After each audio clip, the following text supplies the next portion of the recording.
একটা চ্যাপ্টার রক্ত সঞ্চালন, খুবই গুরুত্বপূর্ণ একটা চ্যাপ্টার এগ্রিতে। দেখো এই চ্যাপ্টার থেকে ভাইয়া তুমি এগ্রিতে হচ্ছে কোয়েশ্চেন পাবা, 2 থেকে 3টা কোয়েশ্চেন পাওয়া যায়, 2টা থেকে 3টা কোয়েশ্চেন তুমি পাবা। ওকে, 2টা থেকে 3টা প্রশ্ন ইনশাল্লাহ তুমি পাবা। তো আমাদের এই থিওরি ক্লাস বা কনসেপ্ট ক্লাস অফ করে দেওয়ার কথা ছিল, বাট আমি তো আসলে তোমাদেরকে মন থেকে, মানে সত্য কথা, আমি আমার স্টুডেন্টদেরকে মন থেকে ভালোবাসি। তো যেহেতু কথা দিয়ে রাখছিলাম যে আমি আসলে এটা মানে মিস করব না বা তোমাদের কনসেপ্ট ক্লাসে দিব, এরপরে চিন্তা করলাম যে না, একজনও যদি ক্লাস করে সমস্যা নাই, বা একজনও যদি উপকৃত হয়, আমি এটা দিয়ে যাবো ইনশাল্লাহ। আমি আমার জায়গা থেকে অনেস্টি বজায় রেখে আমি তোমাদেরকে কনসেপ্ট ক্লাসগুলো দিয়ে যাচ্ছি ইনশাল্লাহ। তো এখন কারো ভালো লাগলে করবা, না ভালো লাগলে করবা না, সমস্যা নাই। যার ইচ্ছা আছে চান্স পাওয়ার সে করবা। সবাই তো চান্স পাবে না। সিট কয়টা? প্রায় 3700। সবাই চান্স পাবা? বলো, সবাই চান্স পাবে না। প্রিপারেশন নিচ্ছে হিউজ পোলাপান, আমাদের সাথে প্রায় 16,000 পোলাপান যুক্ত আছে। চান্স পাবে সবাই? পাবে না। ঠিক আছে, কম্পিটিটিভ এক্সাম ভাই, যে বেনিফিট নিতে পারবে, যে সিরিয়াস থাকতে পারবে সে চান্স পাবে। এখানে কোনো 19-20 বলতে কিছু নেই। রুটিন আজকে দিব, দেখো। আচ্ছা, তাহলে আমরা শুরু করি। হ্যাঁ, দেখো, তো আমাদের এই চ্যাপ্টারের মধ্যে আসলে আমরা কি কি টাইপ গুলো পাবো। দেখো, ফার্স্টে আসো কি, রক্তের প্রাথমিক ধারণা। আমি আমার আরেকটা ক্লাসের স্লাইড এখানে নিয়ে আসছি মূলত। তো পুরো চ্যাপ্টারে এখানে দেওয়া আছে, আরেকটা ক্লাসের স্লাইড নিয়ে আসছি, যাতে করে কি আমি অল্প সময়ের মধ্যে তোমাদেরকে থিওরিটা গুছিয়ে দিতে পারি। আচ্ছা, দেখো, রক্তের প্রাথমিক ধারণা আমরা পড়বো, মোটামুটি ইম্পর্টেন্ট আছে। রক্তকণিকা 100% কোশ্চেন আসবে এখানে। কি আরবিসি আছে, ডাব্লিউবিসি আছে, এবং কি প্লাটিলেট আছে। রক্ততঞ্চন মোটামুটি ইম্পর্টেন্ট, খুব একটা বেশি ইম্পর্টেন্ট না। লসিকা এটা কম ইম্পর্টেন্ট। হৃৎপিণ্ডের গঠন একটু চলে, বেশি ইম্পর্টেন্ট না। এরপর কি রক্ত সংবহন দেখবো, কার্ডিয়াক চক্র দেখবো। রক্তচাপ আছে। রক্তচাপ বলতে কি, তোমার এই যে শরীরের রক্তনালী দিয়ে যে রক্ত চলাচল করতেছে, এটা যে প্রেসারটা, এটা হচ্ছে তোমার কি, এটা হচ্ছে কি সাধারণত রক্তচাপ। তার পরবর্তীতে আসো ভাইয়া মায়োজেনিক নিয়ন্ত্রণ, অর্থাৎ মায়োজেনিক মানে পেশি থেকে যে তোমার হৃৎপিণ্ড নিয়ন্ত্রিত হচ্ছে। হৃৎপিণ্ডটা কি তুমি বাইরে থেকে কোনো প্রেসার দিচ্ছ? দাও নাই, তাহলে পেশি থেকে এটা ডিরেক্টলি নিয়ন্ত্রিত হচ্ছে। এটা হচ্ছে কি মায়োজেনিক নিয়ন্ত্রণ।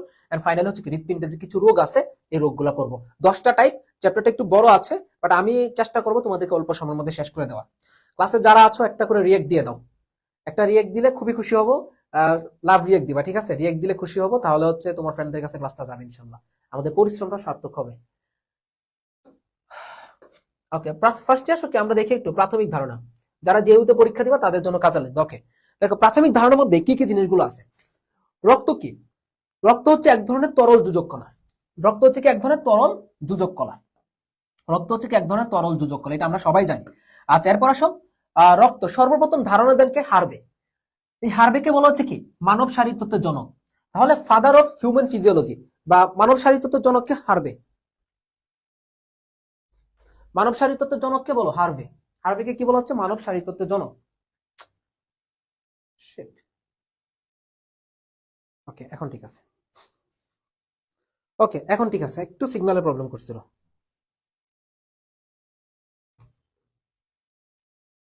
এখন ঠিক আছে আশা করি।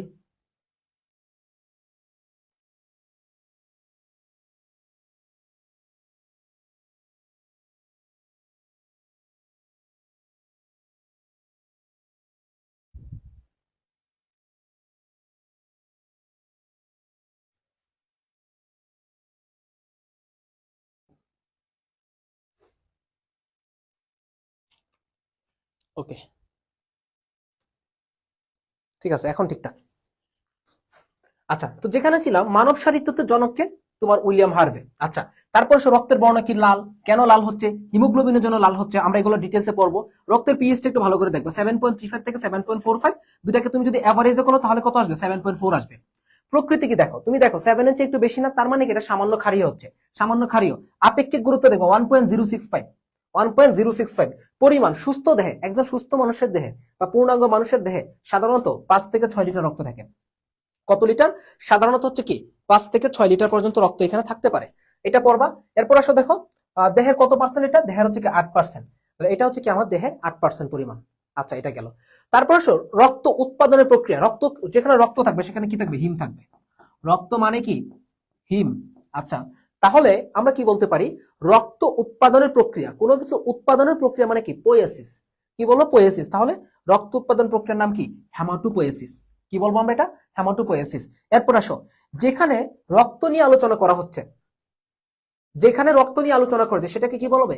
হেমাটোলজি। আমরা কি জানি আলোচনা যেখানে করা হয় কোনো কিছুর বিদ্যা, সেটাকে কি বলে? হেমাটোলজি। তাহলে বিদ্যা হচ্ছে কি? হেমাটোলজি। তাপমাত্রা কত? 36 থেকে 38 ডিগ্রি সেলসিয়াস। এই রক্তের তাপমাত্রাটা হচ্ছে কি একদম ফিক্সড, একদম ফিক্সড, বুঝছো?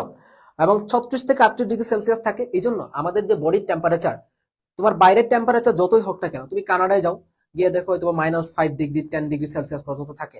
তার মানে কি মানুষ কি বরফ হয়ে যাচ্ছে? নো, মানুষ কিন্তু ঠিকই চলতেছে। তাহলে এই জন্য মানুষকে বলা হচ্ছে কি এন্ডোথার্মিক। একটু মাথায় রাখবা। তাহলে দেখো আমরা কি এই যে এখানে লেখা আছে জেনেসিস বা পোয়েসিস, এগুলো মানে কি? তৈরি হওয়া বোঝায়। লাইসিস মানে কি? ভাঙন বোঝায়। লজি মানে কি? বিদ্যা বোঝায়। একটু মাথায় রাখবা, তাইলেই হবে। তার পরবর্তীতে চলো দেখি, আমাদের স্লাইডটা খুবই গুছানো আছে, তোমরা জাস্ট দেখবা। এখন আসো রক্তের উপাদান, খুবই গুরুত্বপূর্ণ এটা। রক্তের উপাদানটা খুবই গুরুত্বপূর্ণ। আচ্ছা, জেইউডি এর জন্য এই স্লাইডটা পড়বা, তাহলে হবে। রক্তের উপাদান দেখো, তাহলে রক্তের উপাদান বলতে কি কি থাকবে? একটা রক্তের মধ্যে আমাদের দুই ধরনের জিনিস থাকবে। একটা হচ্ছে রক্তরস বা প্লাজমা, বুঝছো? তারপর রক্তকণিকা বা ব্লাড কর্পাসল। রক্তরস কতটুকু? 55% রক্তরস থাকবে, মানে তরল অংশটা। তাহলে এই যে তরল অংশটার মধ্যে 90 থেকে 92% পানি, এগুলো সবাই জানো।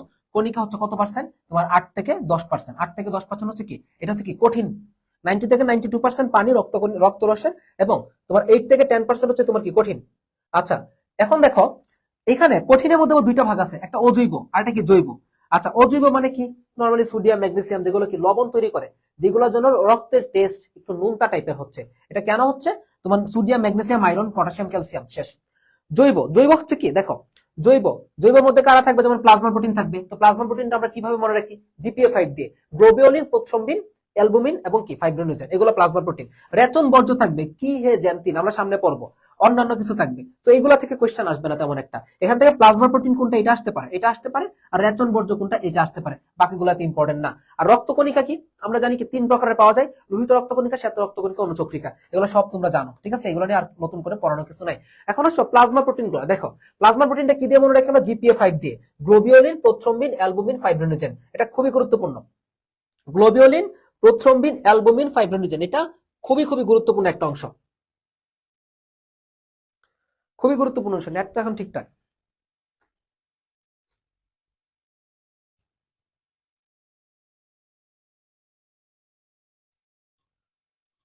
নেট এখন ঠিকঠাক?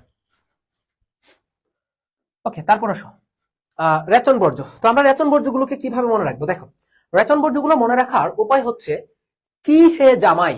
কি দিয়ে মনে রাখবো? কি হে জামাই। তাহলে দেখো, ক্রিয়েটিনিন। কি হে জামাই মানে ধরো জামাই গেছে বিয়ে করতে, তো বিয়ে করার সময় রাস্তার পাশে ধরো এক মানে শুশু করতে বসলো। তাহলে আশেপাশে মানুষ কি বলবে? কি হে জামাই, মানে একটু ই করবে না, মানে একটু মজা টজা নিবে, তো যে কি হে জামাই, এখানে কি? হ্যাঁ, তো এই যে কি হে জামাই। আচ্ছা, রেচন কৃতে হচ্ছে কি? ক্রিয়েটিনিন। তারপর কি? জ্যান্থিন, বর্গীয় জ্যান্থিন। মতে হচ্ছে কি? অ্যামোনিয়া। ইতে হচ্ছে কি? Urea, uric acid. এগুলো হচ্ছে কি? রেচন বর্জ্য। শেষ। এগুলো হচ্ছে রেচন বর্জ্য, ঠিক আছে? এগুলো আমরা রেচন বর্জ্য। তাহলে কোশ্চেন এভাবে আসবে, কোনটি রেচন বর্জ্য। অন্যান্য কি আছে? অন্যান্য গুলো সাধারণত কি? সঞ্চিত। অন্যান্য গুলো বলতে কি বোঝায়? সাধারণত সঞ্চিত। রক্তের মধ্যে সঞ্চিত বলতে আমরা কাদেরকে বুঝি? আমরা যে খাবারটা খাচ্ছি, সেই খাবারটা খাওয়ার পরে যেগুলো আসলে মানে সঞ্চয় করতেছি, বা আমাদের যে পুষ্টি উপাদানগুলো, যেমন ধরো কার্বোহাইড্রেট আছে, লিপিড আছে, এনজাইম আছে, হরমোন আছে, রঞ্জক আছে, এগুলো। তাহলে কার্বোহাইড্রেট, লিপিড, এনজাইম, হরমোন, রঞ্জক। শেষ।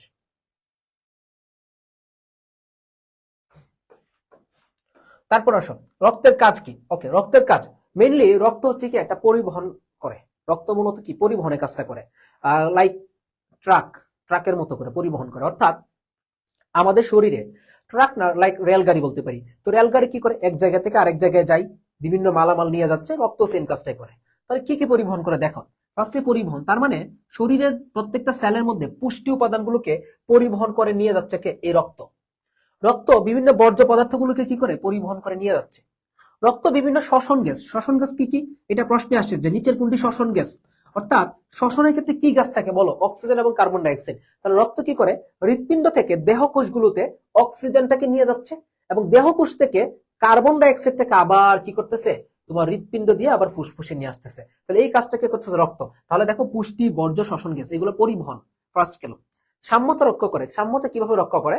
যেহেতু রক্ত একটা তরল অংশ, তার মানে কি? এটা কি করতে পারে? তাপীয় সাম্যতা রক্ষা করতে পারে। তাপীয় সাম্যতা রক্ষা করতে পারে। দেহের মধ্যে পানি সাম্যতা রক্ষা করতে পারে। বুঝাইতে পারছি? তারপর আসো পিএইচ নিয়ন্ত্রণ করতেছে, এগুলো হচ্ছে কি রক্তের কাজ। এগুলো আসবে না কখনো কোয়েশ্চেনে তোমাদের। এখানে আসো, এখন আসো রক্ত রস বা প্লাজমা। রক্ত রস বা প্লাজমা 55% এটা আমরা জানি। তাহলে রক্ত রস কি? রক্ত রস হচ্ছে সাধারণত কি রক্তকণিকাকে ধারণ করে। তাহলে রক্তকণিকার মাতৃকা বা ম্যাট্রিক্স বলা হচ্ছে। আমরা কি বলতে পারতেছি? রক্তের মাতৃকা। মাতৃকা মানে কি? মা। মা কি করে ভাইয়া? ধারণ করে। তাহলে মা কাকে ধারণ করে? মা কি ধারণ করে। তাহলে সিমিলারলি দেখো, এখানে রক্তকণিকা হচ্ছে কি তোমার মাতৃকা। রক্তকণিকা, রক্ত রস হচ্ছে কি মাতৃকা। কাকে ধারণ করতেছে? রক্তকণিকাকে ধারণ করতেছে। তাহলে রক্ত রস হলো কি? তরল রক্তকণিকা ধারণ করে, ঠিক আছে। তোমার পরিমাণ, সুস্থ দেহে কত লিটার? 3 লিটার। এটা কিভাবে বুঝলাম? আমরা জানি কি একটা সাধারণ মানুষের 5 থেকে 6 লিটার পর্যন্ত রক্ত থাকতে পারে। সেই 5 থেকে 6 লিটারের যদি আমাদের বলা হয় যে তোমার 55%, তাহলে কি হবে?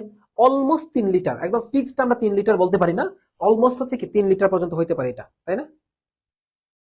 আমরা কি ফিক্সড বলতে পারবো না? অলমোস্ট 3 লিটার হইতে পারে, যা দেহের 5%। তাহলে আমাদের দেখো কনসেপ্টটা ভালো করে বুঝো। কনসেপ্ট হচ্ছে কি, ধরো রক্তটা রক্তটা হচ্ছে কি দেহের 8%, বাট রক্ত রসটা সেটা কিন্তু 5%, ঠিক আছে। তারপর আসো, রক্ত রসের কাজ কি? এটা বর্ণটা কি? হালকা হলুদ বর্ণের, হালকা হলুদ বর্ণের হবে। এটা কাজটা কি দেখো, রক্তের তারল্যতা রক্ষা করবে। যেহেতু এটা কি তরল, তার মানে কি এটা তারল্যতা রক্ষা করবে। এটা কি করবে? পুষ্টি পরিবহন করবে। রেচন বর্জ্য বৃক্ক পরিবহন করবে। বুঝছো? রেচন বর্জ্য বৃক্ক পরিবহন করবে। অধিকাংশ কার্বন ডাইঅক্সাইড। তাহলে দেখো এখানে একটু মনে রাখবা, অনেকেই মনে করে কি যে তোমার রক্ত মানেই শুধু অক্সিজেন পরিবহন করে। নো, মনে রাখবা রক্ত রস যেটা আছে অধিকাংশ কার্বন ডাইঅক্সাইড আমরা কি জানি কি হিসেবে পরিবহন করে বলতো দেখি? সোডিয়াম বাইকার্বনেট রূপে। কি রূপে? সোডিয়াম বাইকার্বনেট রূপে অধিকাংশ কার্বন ডাইঅক্সাইড ও অল্প পরিমাণে অক্সিজেন পরিবহন করতেছে এই রক্ত রসটা। হরমোন, এনজাইম, লিপিড পরিবহন করে। এটা একটু মনে রাখবা। এখান থেকে যে অম্লক্ষারের ভারসাম্য, তাহলে যদি প্রশ্ন আসে যে অম্লক্ষারের ভারসাম্য কে রক্ষা করে? রক্তরস। যদি বলা হয় যে বাফারের মাধ্যমে অম্লক্ষারের ভারসাম্য কে রক্ষা করে? লোহিত রক্তকণিকা। তাহলে আবার বলতেছি, নরমালি অম্লক্ষারের ভারসাম্য রক্ষা করে কি? রক্তরস। আর বাফারের মাধ্যমে বললে লোহিত রক্তকণিকা হবে। এটা একটু মাথায় রাখবা, আর কিছু লাগবে না, আর একটু পড়লেই হবে জাস্ট। তারপর চলো, ওকে, রক্তকণিকা যাই। রক্তকণিকা জিনিসটা কি? রক্তরসে ভাসমান কোষকে রক্তকণিকা বলতেছে। 3 প্রকার: লোহিত রক্তকণিকা, শ্বেত রক্তকণিকা, অনুচক্রিকা। লোহিত রক্তকণিকাকে ইংরেজিতে কি বলা হচ্ছে? ইরাইথ্রোসাইট। ইরাইথ্রোসাইট বা আরবিসি। শ্বেত রক্তকণিকাকে বলা হচ্ছে লিউকোসাইট বা ডাব্লিউবিসি। অনুচক্রিকাকে বলা হচ্ছে কি? Platelet or thrombocytes. শেষ হইল। দেন আসো নেক্সট। ওকে, এখন আমরা রক্তকণিকাকে নিয়ে জানবো। এটা আসবে এখান থেকে, কোশ্চেন মাস্ট আসবে। যেখানে পরীক্ষা দাও সেখানে কোশ্চেন আসবে। তো ফার্স্টে আসো লোহিত রক্তকণিকা। আচ্ছা, লোহিত রক্তকণিকা, লোহিত মানে কি? লাল রক্তকণিকা, বা এটাকে আমরা কি বলি? লাল রক্তকোষ বলতে পারি। লাল মানে কি? ইরাইথ্রোস। লাল মানে কি? ইরাইথ্রোস। এই জন্য আমি তোমাদেরকে বলি যে ফাইকোসায়ানিন, ফাইকো ইরেথ্রিন। আমি বলি না যে ফাইকোসায়ানিন। সায়ানিন মানে কি? নীল। ইরেথ্রিন, ইরেথ্রিন মানে কি? ইরাইথ্রোস। এখান থেকে আসছে। ওটা কি বোঝায়? লাল বোঝায়। তাহলে ইরাইথ্রোস লোহিত রক্তকণিকা। এটার অপর নাম কি? ইরাইথ্রোসাইট অথবা আরবিসি, রেড ব্লাড কর্পাসম। এটা আকৃতি কি হবে? লোহিত রক্তকণিকা আকৃতি গোলাকৃতি এবং কি দ্বিতীয় বোতল এরকম হতে পারে। এরকম হয়, অথবা তোমার কি এরকম হইতে পারে। এটা কি লোহিত রক্তকণিকার আকৃতি হইতে পারে। ক্লিয়ার? নিউক্লিয়াস আসো। ভ্রূণাবস্থায়, আবার বলতেছি ভ্রূণাবস্থায় 3 সপ্তাহ পর্যন্ত নিউক্লিয়াস থাকে সাধারণত। এর পরবর্তীতে এটা কি হয়? পরবর্তীতে নিউক্লিয়াস বিহীন। তাহলে আমরা বেসিক্যালি জানি কি লোহিত রক্তকণিকা কি? নিউক্লিয়াস বিহীন। লোহিত রক্তকণিকা আমরা বেসিক্যালি মনে রাখবো কি? নিউক্লিয়াস বিহীন। তবে 3 সপ্তাহ পর্যন্ত, একটু মাথায় রাখবা, 3 সপ্তাহ পর্যন্ত সাধারণত কি নিউক্লিয়াসটা থাকতে পারে। আচ্ছা, নরমালি নিউক্লিয়াস বিহীন। ওকে, তারপর আসো বর্ণ। বর্ণ হচ্ছে লাল। কেন লাল হয়? হিমোগ্লোবিনের জন্য হয়, এটা আমরা জানি। এখন হিমোগ্লোবিনটা নিয়ে একটু পড়ি। হিমোগ্লোবিন, হিমোগ্লোবিন জিনিসটা কি? একটা শ্বাসসংযোগ। কি? একটা শ্বাসসংযোগ। ওকে, কালার। তো হিমোগ্লোবিনের 2টা অংশ থাকবে। দেখো ওইটা আমরা এখানে দেখি। হিমোগ্লোবিনে কি 2টা অংশ থাকবে, একটা হিম অংশ আর একটা কি গ্লোবিন অংশ। হিমটা হচ্ছে কি রঞ্জক বা কালারটা, আর গ্লোবিনটা হচ্ছে কি প্রোটিন অংশটা। আচ্ছা, তাহলে দেখো এই হিমের মধ্যে সাধারণত কি থাকবে? আয়রন। আয়রনটা যকৃতে ফেরিটিন হিসেবে সঞ্চিত থাকে। আবার এখান থেকে ফার্স্টে কি আসবে? বিলিভার্ডিন। অনেক সময় কালার গুলো আসে যে নিচের কোনটি তোমার হিমোগ্লোবিনে পাওয়া যায়, বিলিভার্ডিন নাকি বিলিরুবিন। দেখা যায় কি 2টা অপশনে আছে। 2টা যদি অপশনে থাকে তাহলে দেখো বিলিভার্ডিন। 2টা অপশনে থাকলে কি? বিলিভার্ডিন। ওকে, আর যদি তোমার বিলিরুবিন শুধু থাকে তাহলে তো শুধু বিলিরুবিন হবে। আর 2টা যদি অপশন থাকে তাহলে কি? বিলিভার্ডিন। তাহলে বিলিভার্ডিন মানে কি? সবুজ, আর বিলিরুবিন মানে কি? হলুদ। আর এই এদিকে দেখো গ্লোবিন, গ্লোবিনটাকে এক প্রকার প্রোটিন, প্রোটিনটা পরবর্তীতে অ্যামিনো অ্যাসিড তৈরি হয়, আবার এই অ্যামিনো অ্যাসিড থেকে আবার প্রোটিন তৈরি হচ্ছে। এটা গেল কি হিমোগ্লোবিন। হিমোগ্লোবিনের হিম এবং গ্লোবিনের অনুপাত কত? 1:25 আমরা জানি। আচ্ছা এখন আসো এই গ্লোবিন হিমোগ্লোবিন জিনিসটা দেখে। তো লোহিত রক্তকণিকার 90%, তাহলে লোহিত রক্তকণিকার কত পার্সেন্ট হিমোগ্লোবিন? তোমার আরবিসি দেখো 90% হচ্ছে হিমোগ্লোবিন। আচ্ছা এরপর আসো প্রতি 100 ml রক্তে, এটা তোমার রাখবা, এটা আসে অনেক সময় যে প্রতি 100 ml রক্তে 16 গ্রাম পর্যন্ত হিমোগ্লোবিন থাকতে পারে। হিম এবং গ্লোবিনের অনুপাত 1:25। এই কথাটা মাথায় রাখবা, এটা খুবই গুরুত্বপূর্ণ যে প্রতি 100 ml রক্তে 16 গ্রাম পর্যন্ত কি থাকতে পারে? হিমোগ্লোবিন থাকতে পারে। ভেরি ভেরি ভেরি ইম্পর্টেন্ট, একদম ইনফিনিটি স্টার মারো, এটাকে ইনফিনিটি স্টার দিয়ে রাখো। ক্লিয়ার? আচ্ছা তারপর চলো এখন আসো আরবিসি এর উৎপত্তি, কিভাবে উৎপত্তি হচ্ছে, আসলে লোহিত রক্তকণিকা উৎপত্তি কিভাবে হচ্ছে। ফার্স্টে আসো কি ভ্রূণাবস্থায়, কোথায় হচ্ছে? যকৃতে। ভ্রূণাবস্থায় হবে কি? যকৃতে। পরিণত অবস্থায় সকল রক্তকণিকায় কি অস্থিমজ্জা স্টেম কোষ উৎপন্ন হচ্ছে। দেখো তাহলে ভ্রূণ অবস্থায় যকৃতে, আর পরিণত অবস্থায় সকল রক্তকণিকায় কি কোথায় উৎপন্ন হবে বলো? অস্থিমজ্জার স্টেম কোষে। সকল রক্তকণিকায় কি অস্থিমজ্জার স্টেম কোষে তৈরি হবে। ক্লিয়ার? আচ্ছা এখন আসো প্রক্রিয়া, তাহলে ইরাইথ্রোসাইট তৈরির প্রক্রিয়া। আমি কি বলছিলাম ভাইয়া তোমাদেরকে যে কোনো কিছু তৈরির প্রক্রিয়াকে বলা হচ্ছে কি পোয়েসিস। পোয়েসিস, তাহলে ইরাইথ্রোসাইট তৈরির প্রক্রিয়ার নাম কি? ইরাইথ্রোপোয়েসিস। ইরাইথ্রোপোয়েসিস হইল। আচ্ছা এখানে যে একটা হরমোন কাজ করবে সেটার নাম কি? হরমোনের শেষে দেখবে কি টিন থাকে, সিক্রেটিন। এখানেও কি থাকবে? ইরাইথ্রোপোয়েটিন নামক হরমোন, যেটা কি এইটা কোশ্চেন আসে যে ইরাইথ্রোপোয়েটিনটা কোথায় উৎপন্ন হচ্ছে? বৃক্কে। তাহলে আমরা পড়লাম কি লোহিত রক্তকণিকা তৈরি হয় ভ্রূণাবস্থায় যকৃতে, পরিণত অবস্থায় কোথায়? লাল অস্থিমজ্জায় স্টেম কোষে। এরপর আসে প্রক্রিয়ার নাম কি? ইরাইথ্রোপোয়েসিস। হরমোনটার নাম কি? ইরাইথ্রোপোয়েটিন। ইরাইথ্রোপোয়েটিন কোথায় তৈরি হচ্ছে? বৃক্কে। এটুক পড়বা ইনশাল্লাহ ভালো করে। তারপর আসে কি সংখ্যা, মনে হ্যাঁ সংখ্যা। আয়ুষ্কাল কয়দিন? 120 দিন বা 4 মাসও আসতে পারে। ওকে এই কয়টা দিন বাঁচে মূলত।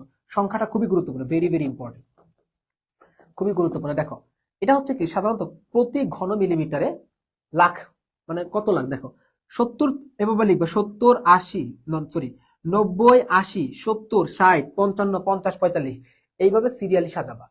তাহলে দেখো 80 থেকে 90 লাখ, এটা কি ভ্রূণাবস্থায়। ভ্রূণাবস্থায় 80 থেকে 90 লাখ। তারপর 60 থেকে 70 লাখ কি শিশুতে। কোশ্চেন আসে যে কোথায় বেশি থাকে? ভ্রূণাবস্থায় বেশি থাকে। পুরুষের ক্ষেত্রে 50 থেকে 55, স্ত্রী দেহে কি 45 থেকে 50। কখন সংখ্যাটা বৃদ্ধি পাচ্ছে? দেখো যখন ব্যায়াম এবং গর্ভাবস্থায় থাকবে, দেখবে গর্ভাবস্থায় কি তোমার আরবিসি পরিমাণ বৃদ্ধি পায়, ব্যায়াম করলে আরবিসি পরিমাণ বৃদ্ধি পাচ্ছে। প্রতি সেকেন্ডে, এটা ইম্পর্টেন্ট, প্রতি সেকেন্ডে 26 লাখ আরবিসি তৈরি হয়, খুবই গুরুত্বপূর্ণ। তাহলে প্রতি সেকেন্ডে একটা দেহে 26 লক্ষ আরবিসি তৈরি হচ্ছে। বুঝছি? বলো। ওকে তারপর চলো দেখি আমরা যাই। তারপর আসো অস্বাভাবিকতা। এখন অস্বাভাবিকতা জিনিসটা কি? যখন পরিমাণটা বেড়ে যাচ্ছে, যখন পরিমাণ বেড়ে যায় তখন আসলে কি অস্বাভাবিকতা জিনিসটা দেখা যায় বা কমে যায়, তখন কি অস্বাভাবিকতা। তার মানে কি স্বাভাবিকের ব্যতিক্রম ঘটবে এখানে। তো ফার্স্টে আসো 65 লাখের বেশি হইলে, দেখো ফার্স্টে কি আছে এখানে অস্বাভাবিকতার ক্ষেত্রে 65 লাখের বেশি হলে, 65 লাখের বেশি হলে সেটাকে কি বলে? বেশি মানে কি পলি। হ্যাঁ বলো বেশি মানে কি পলি। আমরা কি জানি বেশি, কোনো কিছু বেশি মানে কি পলি। তাহলে 65 লাখের চেয়ে বেশি হলে কি পলিসাইথেমিয়া বলা হবে। পলিসাইথেমিয়া বলা হবে। আবার যদি 50 লাখের চেয়ে 25% কম হয় তখন সেটাকে কি বলবে? এনিমিয়া বা রক্তাল্পতা বলা হচ্ছে। এই দুইটা হচ্ছে কি অস্বাভাবিকতা। তাহলে মনে রাখবা 65 লাখের থেকে বেশি হইলে তখন সেটাকে কি বলবে? পলিসাইথেমিয়া। আবার যদি 50 লাখের চেয়ে 25% কম হয়, কত পার্সেন্ট? 25% কম হয়, তাহলে কি এনিমিয়া বা হচ্ছে কি রক্তাল্পতা বলে। এখন আসো কার্বন ডাইঅক্সাইড পরিমাণ। তাহলে দেখো সরি কাজ কি, কাজটা ইম্পর্টেন্ট আছে। দেখো অক্সিজেন ও কার্বন ডাইঅক্সাইড মানে ম্যাক্সিমাম অক্সিজেন, এটা কি অক্সিজেনটা বেশি পরিবহন করবে এখানে যেহেতু লোহিত রক্তকণিকা। আর সামান্য পরিমাণে কি পরিবহন করবে? সামান্য পরিমাণে কার্বন ডাইঅক্সাইড। ওকে এটা কাজ কি? রক্তের ঘনত্ব সান্দ্রতা রক্ষা করা। আচ্ছা বাফারের মাধ্যমে, এটা খুবই গুরুত্বপূর্ণ। আমি বলছিলাম যে সাধারণত রক্তের পিএইচ রক্ষা করে কে? তোমার রক্তরস। বাট বাফারের মাধ্যমে রক্তের অম্লক্ষারের ভারসাম্য, রক্তের অম্লক্ষারের ভারসাম্য রক্ষা করে কে? এই রক্তকণিকা, লোহিত রক্তকণিকা। এইটা আমার একটা এক্সামে আসছিল যে ব্লাড গ্রুপিং এর জন্য দায়ী কে। আমার একটা এক্সামে আসছিল যে ব্লাড গ্রুপিং এর জন্য কে দায়ী, মনে রাখবা লোহিত রক্তকণিকা। ওকে এই ইনফোগুলো পড়লেই হবে। তারপর আসো শ্বেত রক্তকণিকার ক্ষেত্রে। ওকে শ্বেত রক্তকণিকা আসো। তো শ্বেত রক্তকণিকা মানে কি? শ্বেত বর্ণহীন, লিউকোস কি বলা হয়? লিউকোসাইট বলা হয়, যেটা কি বর্ণহীন। অপর নাম কি? লিউকোসাইটস। শ্বেত মানে কি? White blood corpuscle. শেষ। আকৃতি কি হবে? দেখো, অনিয়তাকার, নির্দিষ্ট কোনো আকৃতি নেই। নিউক্লিয়াস কি আছে? অবভিয়াসলি নিউক্লিয়াস আছে। উৎপত্তি কোথায়? এটা হলো আলোস্থি মধ্যে উৎপন্ন হবে। আয়ুষ্কালটা দেখবা, আয়ুষ্কালটা ভালো করে দেখবা, প্রত্যেকটার আয়ু ভালো করে দেখবা, 12 থেকে 13 দিন। সংখ্যা 4 থেকে 1000। কত হয়? 4000 থেকে 1000। আর যদি এভারেজে চিন্তা করো তাহলে কি 7500। প্রতি ঘন মিলিমিটারে 4 থেকে 11,000 পর্যন্ত নর্মালি হয়। আবার এভারেজে বললে 7500 হইতে পারে। যা দেহে রক্তের কত? 1%। যারা জাবিতে পরীক্ষা দিবে এটা জানবা, এটা জেনে নিও। তাহলে দেহের রক্তের কত? 1%। দেহে যতটুকু রক্ত আছে তার 1% হচ্ছে কি? ডাব্লিউবিসি থাকে। তাহলে আরবিসি এবং ডাব্লিউবিসি অনুপাত কত? 700:1। এবং আরবিসি মানে ডাব্লিউবিসি তৈরি প্রক্রিয়া বা শ্বেত রক্তকণিকা তৈরি বা লিউকোসাইট তৈরি প্রক্রিয়ার নাম কি? লিউকোপোয়েসিস বলবে। ঠিক আছে, কি বলবো আমরা? লিউকোপোয়েসিস। তারপর আসুন অস্বাভাবিকতা আমরা দেখবো। অস্বাভাবিকতা, সংখ্যা টংখ্যা দেখা শেষ। অস্বাভাবিকতা আসো, তার মানে কি? কম বেশি হবে। তো স্বাভাবিকের চেয়ে যদি বেশি হয়, মানে স্বাভাবিকের চেয়ে বেশি, নর্মালি কি 4000 থেকে 11,000 পর্যন্ত হইতে পারে। তবে এর থেকে যদি একটু বেশি হয়ে যায়, যেমন 11 জায়গায় 14 হয়ে গেল, একটু বেশি হয়ে গেল, তখন সেটাকে কি বলবো? লিউকোসাইটোসিস বলবো। যদি অস্বাভাবিক হয়, ভাইয়া অস্বাভাবিক জিনিসটা কি জানো? মানে এটা স্বাভাবিকের থেকে অনেক বেশি, যেটা আসলে আমরা চিন্তাও করি না, অস্বাভাবিক। তো অস্বাভাবিক হয়ে গেলে, যেহেতু শ্বেত রক্তকণিকা কি করে? ফ্যাগোসাইটোসিস প্রক্রিয়া জীবাণু ধ্বংস করে। তো অস্বাভাবিক হয়ে গেলে দেখা যায় শ্বেত রক্তকণিকা কি মানে তোমার নিজের কোষগুলোকে ধ্বংস করে ফেলে। তাহলে অস্বাভাবিক বৃদ্ধির ফলে কি হয়? লিউকেমিয়া বা ব্লাড ক্যান্সার হইতে পারে। এবং স্বাভাবিকের চেয়ে যদি কম হয় তাহলে কি? লিউকোপ্যানিয়া, যেহেতু 19-20 আসছিল। তাহলে এটা মনে রাখবা। তাহলে অস্বাভাবিকের চেয়ে বেশি লিউকোসাইটোসিস, অস্বাভাবিক হলে লিউকেমিয়া বা ব্লাড ক্যান্সার, স্বাভাবিকের চেয়ে কম কি? লিউকোপ্যানিয়া। কাজ কি? নর্মাল দেহের প্রতিরক্ষা করবে। ওকে, মোস্ট ইম্পর্টেন্ট হচ্ছে কি? এটাকে ভ্রাম্যমান প্রতিরক্ষাকারী একক বলে বা মোবাইল ডিফেন্সিভ ইউনিট বলে। মোবাইল ডিফেন্সিভ, মোবাইল ডিফেন্সিভ মানে কি? দেখো, রক্ত রক্ত তো আর হচ্ছে তোমার এক জায়গায় দাঁড়ায় থাকবে না। এটা কি করবে? চলমান থাকবে বা ভাসমান থাকবে। এক জায়গা থেকে আরেক জায়গায় যাবে। এটা এক জায়গা থেকে আরেক জায়গায় যাবে। এই জন্য কি এটাকে মোবাইল, মোবাইল মানে কি? চলমান। আমরা বলি না মোবাইল কোড? এটা কি? চলমান। তাহলে কি বলা হয়? এটাকে মোবাইল ডিফেন্সিভ ইউনিট বলা হচ্ছে।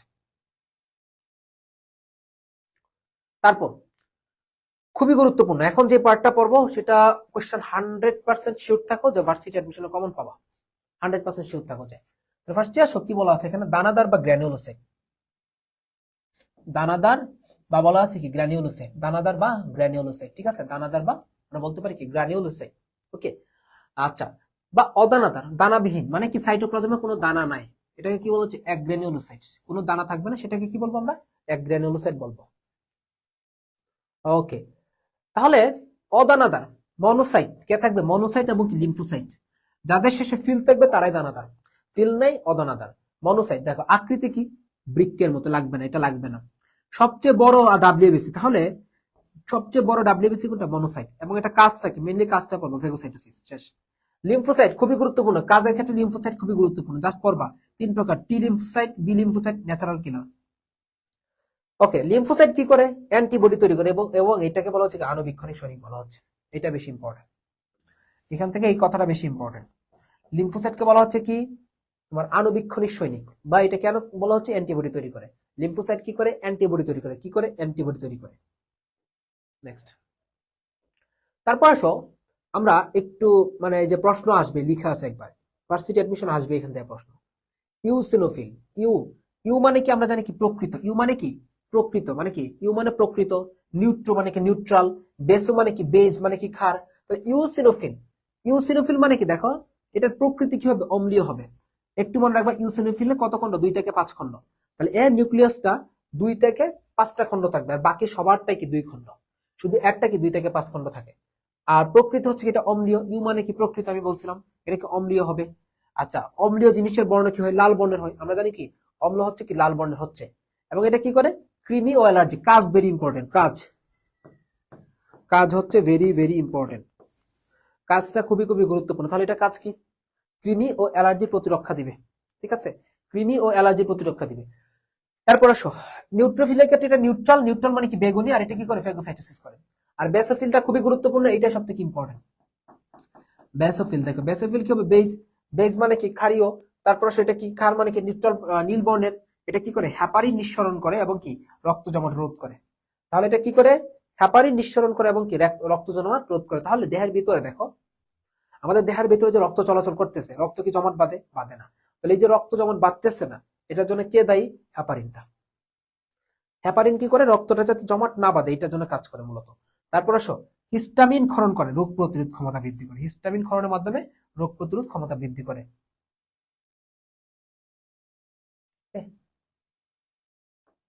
তারপর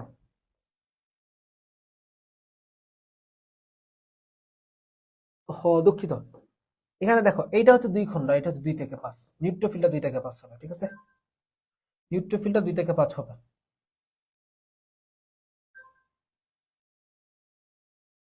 কোন ইউনিটে আসছিল, কোন ইউনিটে?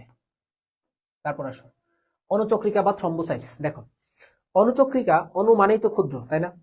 অনু মানেই তো কথার মধ্যে আছে কি? ক্ষুদ্র। সিগন্যাল আবার অফ নাকি?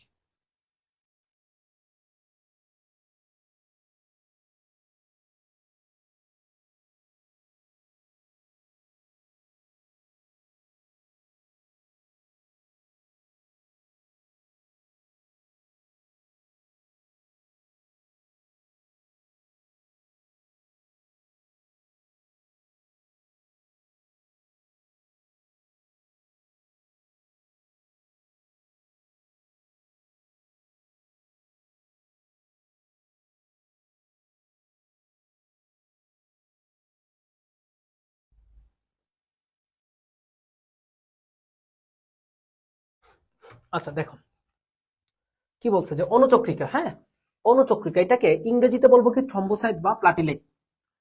অনু, অনু মানে কি? ক্ষুদ্রতম। এটা কি হবে? ক্ষুদ্রতম কণিকা। তাহলে কোশ্চেন আসে, মানবদেহের সবচেয়ে ক্ষুদ্রতম কণিকা কোনটা? অনুচক্রিকা। এটা কি নিউক্লিয়াস থাকে না? দেখো, সাধারণত আমরা যদি দেখি যে লোহিত রক্তকণিকার ক্ষেত্রে, লোহিত রক্তকণিকার ক্ষেত্রে সারা জীবনে একবার হলেও নিউক্লিয়াস থাকে। সেটা কখন? ভ্রূণ অবস্থায় সাধারণত থাকে 3 সপ্তাহ বয়স পর্যন্ত। বাট অনুচক্রিকার ক্ষেত্রে দেখবা সারা জীবনেও এটা নিউক্লিয়াস থাকবে না, সারা জীবনেও এটাতে নিউক্লিয়াস থাকবে না। উৎপত্তি লাল অস্থিমজ্জা কোত্থেকে? মেগা কেরিওসাইট থেকে। কোত্থেকে উৎপন্ন হয়? মেগা কেরিওসাইট কোষ থেকে উৎপন্ন হয়। এবং সংখ্যা প্রতি ঘন মিলিমিটারে 1.5 থেকে 4 লক্ষ। কত? 1.5 থেকে 4 লক্ষ পর্যন্ত হতে পারে। আয়ুষ্কাল 5 থেকে 9 দিন বা 8 থেকে 10 দিন, এক এক জায়গায় এক এক রকম দেখা যাচ্ছে। তারপর দেখো, অস্বাভাবিকতা। দেখো, স্বাভাবিকের চেয়ে বেশি হয়েছে অনুচক্রিকা, মানে 1.5 থেকে 4 লক্ষ হচ্ছে কি স্বাভাবিক। এর থেকে বেশি হয়ে গেলে সেটাকে বলবে কি? থ্রম্বোসাইটোসিস। আর কম হয়ে গেলে থ্রম্বোপেনিয়া। কম মানে কি? পেনিয়া। বেশি মানে কি? সাইটোসিস।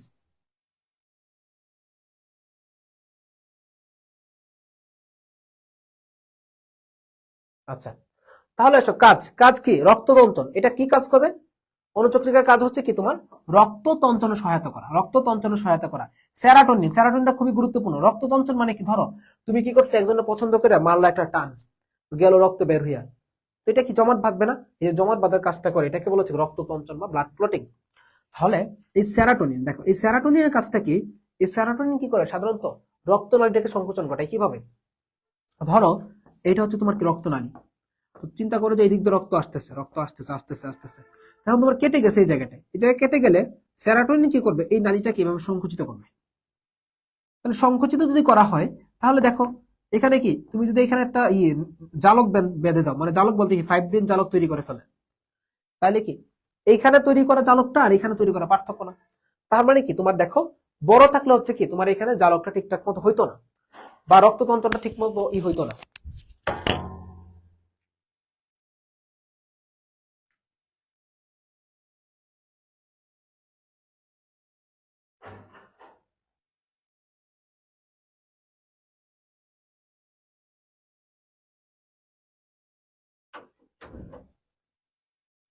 ওকে, কোথায় ছিলাম তাহলে? এই সেরাটোনিনের কাজটা কি দেখো, তোমার এখানে কি করবে? এই যে তোমার এটাকে মানে সংকুচিত করবে, রক্তনালীকে সংকুচিত করে কি করে? তোমার রক্ত তঞ্চনে সহায়তা করে। তাহলে সেরাটোনিন কোত্থেকে আসে? এটা মেডিকেলও আসছিল একবার।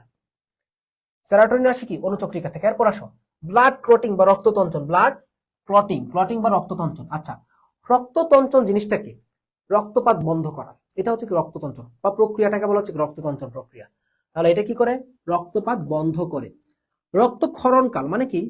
কতক্ষণ যাবত তুমি একটা জায়গায় কেটে গেলে স্বাভাবিকভাবে এটা কতক্ষণ যাবত রক্তক্ষরণ হবে? 1 থেকে 4 মিনিট হচ্ছে কি সাধারণত রক্তক্ষরণ হয়। আর 4 থেকে 8 মিনিট হচ্ছে কি এটা রক্ততঞ্চন হয়। তাহলে ক্ষরণকাল, তঞ্চনকাল খুবই গুরুত্বপূর্ণ। 1 থেকে 4 মিনিট ক্ষরণকাল, 4 থেকে 8 মিনিট হচ্ছে কি তঞ্চনকাল। বুঝছো? আচ্ছা, এখন আসো blood clotting factor. Blood clotting factor কয়টি? টোটাল 13টি। টোটাল কয়টি ফ্যাক্টর? 13টি ফ্যাক্টর। তার মধ্যে প্রধান কয়টি? 4টি। কি দিয়ে মনে রাখবো? ফুল পরে টুপ করে, ফুল পরে টুপ করে। ফুলের ফ থেকে হচ্ছে কি ফাইব্রিনোজেন, ক থেকে হচ্ছে কি প্রোথ্রম্বিন, ত থেকে হচ্ছে কি থ্রম্বোপ্লাস্টিন, ক থেকে হচ্ছে কি ক্যালসিয়াম। ফাইব্রিনোজেন, প্রোথ্রম্বিন, থ্রম্বোপ্লাস্টিন এবং কি ক্যালসিয়াম। ওকে, আচ্ছা তারপর আসো রক্তক্ষরণ। দেখো এখন রক্ত তঞ্চনের প্রক্রিয়াটা কি আসলে, দেখো ফার্স্টে এসো এখানে রক্তক্ষরণ হবে। আচ্ছা, রক্তক্ষরণের ফলে দেখো রক্তটা যখন ক্ষরণটা হইলো, তো এখন কি বাইরের অক্সিজেন আছে, এই অক্সিজেন কি করবে সাধারণত, দেখো বাইরের যে অক্সিজেনটা আছে এই অক্সিজেনটা কি করবে, এই যে তোমার রক্তটা বের হয়ে আসছে এখানে ক্রিয়া করবে, অনুচক্রিকা তখন ফেটে যাবে অক্সিজেনের সাথে সংস্পর্শে। অক্সিজেনের সংস্পর্শে অনুচক্রিকা কি হয়? ফেটে যায় সাধারণত। ফেটে যাওয়ার পরে দেখো কি হবে, তোমার এখানে বের হয়ে আসবে কি অনুচক্রিকা থেকে, তখন থ্রম্বোপ্লাস্টিন বের হয়ে আসবে। থ্রম্বোপ্লাস্টিন কি করবে? হ্যাপারিনকে অকুজি করবে। কেন হ্যাপারিনকে অকুজি করতে হবে? কারণ হ্যাপারিন যদি থাকে তাহলে রক্ত কখনোই জমাট বাঁধবে না। তাহলে থ্রম্বোপ্লাস্টিনের কাজ কি? হ্যাপারিনকে অকুজি করা। আচ্ছা, এরপরে আসো প্রোথ্রম্বিন। এটা কি? নিষ্ক্রিয়। এই নিষ্ক্রিয় প্রোথ্রম্বিনকে সক্রিয় থ্রম্বিনে পরিণত করতেছে কে? ক্যালসিয়াম 2+। তারপর কি এখান থেকে ফাইব্রিনোজেন আসবে, ফাইব্রিন মনোমার পলিমার, শেষ। আলটিমেটলি এখানে জালের মতো তৈরি হয়ে গেছে, জালের মতো তৈরি হয়ে গেছে। এখন কি এদিক দিয়ে আর রক্তকণিকা বের হইতে পারবে না। তাহলে এই জালের মধ্য দিয়ে কি রক্তকণিকা বের হইতে পারবে না, তবে রক্ত রসটা বের হয়ে আসবে। তাহলে দেখো রক্তকণিকাটা ভেতরে আটকে যাবে, বাট হালকা হালকা রক্তরস বের হবে। ওই রক্তরসটাকে বলা হচ্ছে কি? সিরাম। ওই রক্তরসটাকে কি বলা হচ্ছে? সিরাম বলা হচ্ছে। এই যে দেখো, তাহলে যে তোমার রক্ত তঞ্চনের পর কোয়েশ্চেন আসতে পারে, যেই রক্তরসটা বের হয়ে আসে সেটাকে কি বলা হচ্ছে? সিরাম। তারপর আসো আমাদের শেষ, রক্তকণিকা পড়া শেষ। রক্তকণিকা আমাদের পড়া শেষ। এখন আমরা লসিকা পড়ব। আচ্ছা, লসিকা জিনিসটা কি আসলে? সাধারণত কৈশিক জালিকা দিয়ে যখন রক্তটা পরিবহন হবে, কৈশিক জালিকা দিয়ে বা ফাঁকে ফাঁকে, মানে কৈশিক জালিকা ভেদ করে কিছু তরল কি হয় জানো? টিস্যুর ফাঁকে ফাঁকে অবস্থান করে, সেগুলোকে বলা হচ্ছে কি? লসিকা বলা হচ্ছে, বা লিম্ফ। দেখো পড়ো, এটা রিডিং করো সুন্দর করে।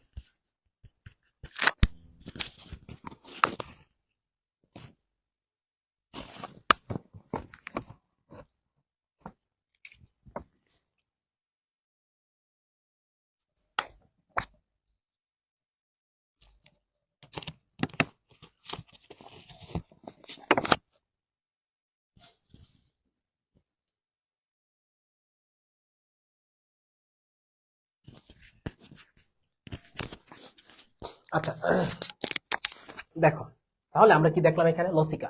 তাহলে দেখো আমরা টিস্যু গঠনকারী কোষের ফাঁকে ফাঁকে অবস্থিত, টিস্যু গঠনকারী কোষের ফাঁকে ফাঁকে অবস্থিত বর্ণহীন তরল পদার্থকে কি বলতেছে? লসিকা বলতেছে। কি বলতেছে? তরল পদার্থকে কি বলতেছে? লসিকা বলতেছে। আচ্ছা, উপাদান কি দেখো, উপাদান হচ্ছে কি? দেখো লসিকার মধ্যে দেখো আরবিসি থাকবে না, একটু মনে রাখবা। লসিকায় থাকে কি? ডাব্লিউবিসি। একটু রিমাইন্ডার দিলাম, লসিকায় কি থাকে? ডাব্লিউবিসি। ডাব্লিউবিসি থাকে কারণ লসিকা কি করে? প্রতিরক্ষা দিচ্ছে সাধারণত। লসিকায় ডাব্লিউবিসি থাকে, তাহলে সংখ্যাটা দেখবা। লসিকা কি? 500 থেকে 75,000 প্রতি ঘন মিলিমিটারে। 500 থেকে 75,000 পর্যন্ত কি থাকে? আরবিসি থাকে। এরপর দেখো প্লাটিলেট, লসিকার মধ্যে সামান্য পরিমাণে প্লাটিলেট থাকতেছে, সামান্য প্লাটিলেট। তাহলে প্লাটিলেটের পরিমাণ কি? সামান্য। আচ্ছা, পানি, পানি কতটুকু থাকবে? 94% পানি থাকবে, 6% হচ্ছে কি কঠিন। এই জায়গাটা পড়বা। লসিকায় কতটুকু থাকবে? 94% পানি, 6% কি কঠিন পদার্থ। আচ্ছা, এগুলো পড়া লাগবে না। লসিকা যে তৈরি হচ্ছে, দেখো লসিকা তৈরি হওয়ার প্রক্রিয়া নাম কি? Lymph Genesis. লসিকাকে আমরা জানি কি ইংলিশে কি বলা হচ্ছে? লিম্ফ বলা হচ্ছে। তাহলে লিম্ফ তৈরির প্রক্রিয়ার নাম কি? লিম্ফ জেনেসিস বলা হচ্ছে। পরিমাণ সারা দেহে কত পরিমাণ? 4 থেকে 8 লিটার। সারা দেহে পরিমাণ কতটুকু? 4 থেকে 8 লিটার পর্যন্ত এটা হতে পারে। তারপর আসো লসিকার কাজ। কাজ দেখো কি করবে এটা, দেখো আমরা পুষ্টি পরিবহন এগুলো আমাদের লাগবে না, আমরা জাস্ট এইটুক পড়বো। এটাকে মানবদেহের দ্বিতীয় সংবহন তন্ত্র বলা হচ্ছে। মানবদেহের দ্বিতীয় সংবহন তন্ত্র বলা হচ্ছে, এবং এটা কি? মুক্ত সংবহন, কারণ লসিকা সংবহনটা কি? মুক্ত সংবহন। তারপর আসো লসিকা তন্ত্র কি থাকবে? জাস্ট কি কি থাকবে দেখো, লসিকা একটা তন্ত্র গঠন করতে গেলে নালী লাগবে এবং কি লাগবে? তোমার গ্রন্থি লাগবে। তাহলে লসিকা তন্ত্রের মধ্যে দেখো ডান পাশের গুলোকে ডান লসিকা নালী, বাম পাশের গুলোকে কি? বাম লসিকা নালী বলা হচ্ছে। তাহলে লসিকা গ্রন্থি কয়টি? 5টি। কি কি আছে? প্লীহা। কি আছে? প্লীহা আছে। এটা হচ্ছে কি? প্রধান লসিকা গ্রন্থি। তাহলে যদি কোশ্চেন আসে প্রধান কোনটা? প্লীহাটা হচ্ছে কি? প্রধান লসিকা গ্রন্থি। টনসিল থাকবে এই যে এখানে। তারপর কি? থাইমাস থাকবে। তারপর আসো লিম্ফ নোড থাকবে, লাল অস্থিমজ্জা থাকবে। তাহলে কে কে? প্লিহা, আমার সাথে পড়ো, প্লিহা টনসিল, প্লিহা টনসিল থাইমাস, প্লিহা টনসিল থাইমাস। তারপর কি? প্লিহা টনসিল, প্লিহা টনসিল থাইমাস। তারপর কি? লিম্ফ নোড, লাল অস্থিমজ্জা। হইল। এইগুলো একটু নামগুলো দেখবে। এখন আসো প্লিহাটা একটু পড়ি, এটা খুবই গুরুত্বপূর্ণ।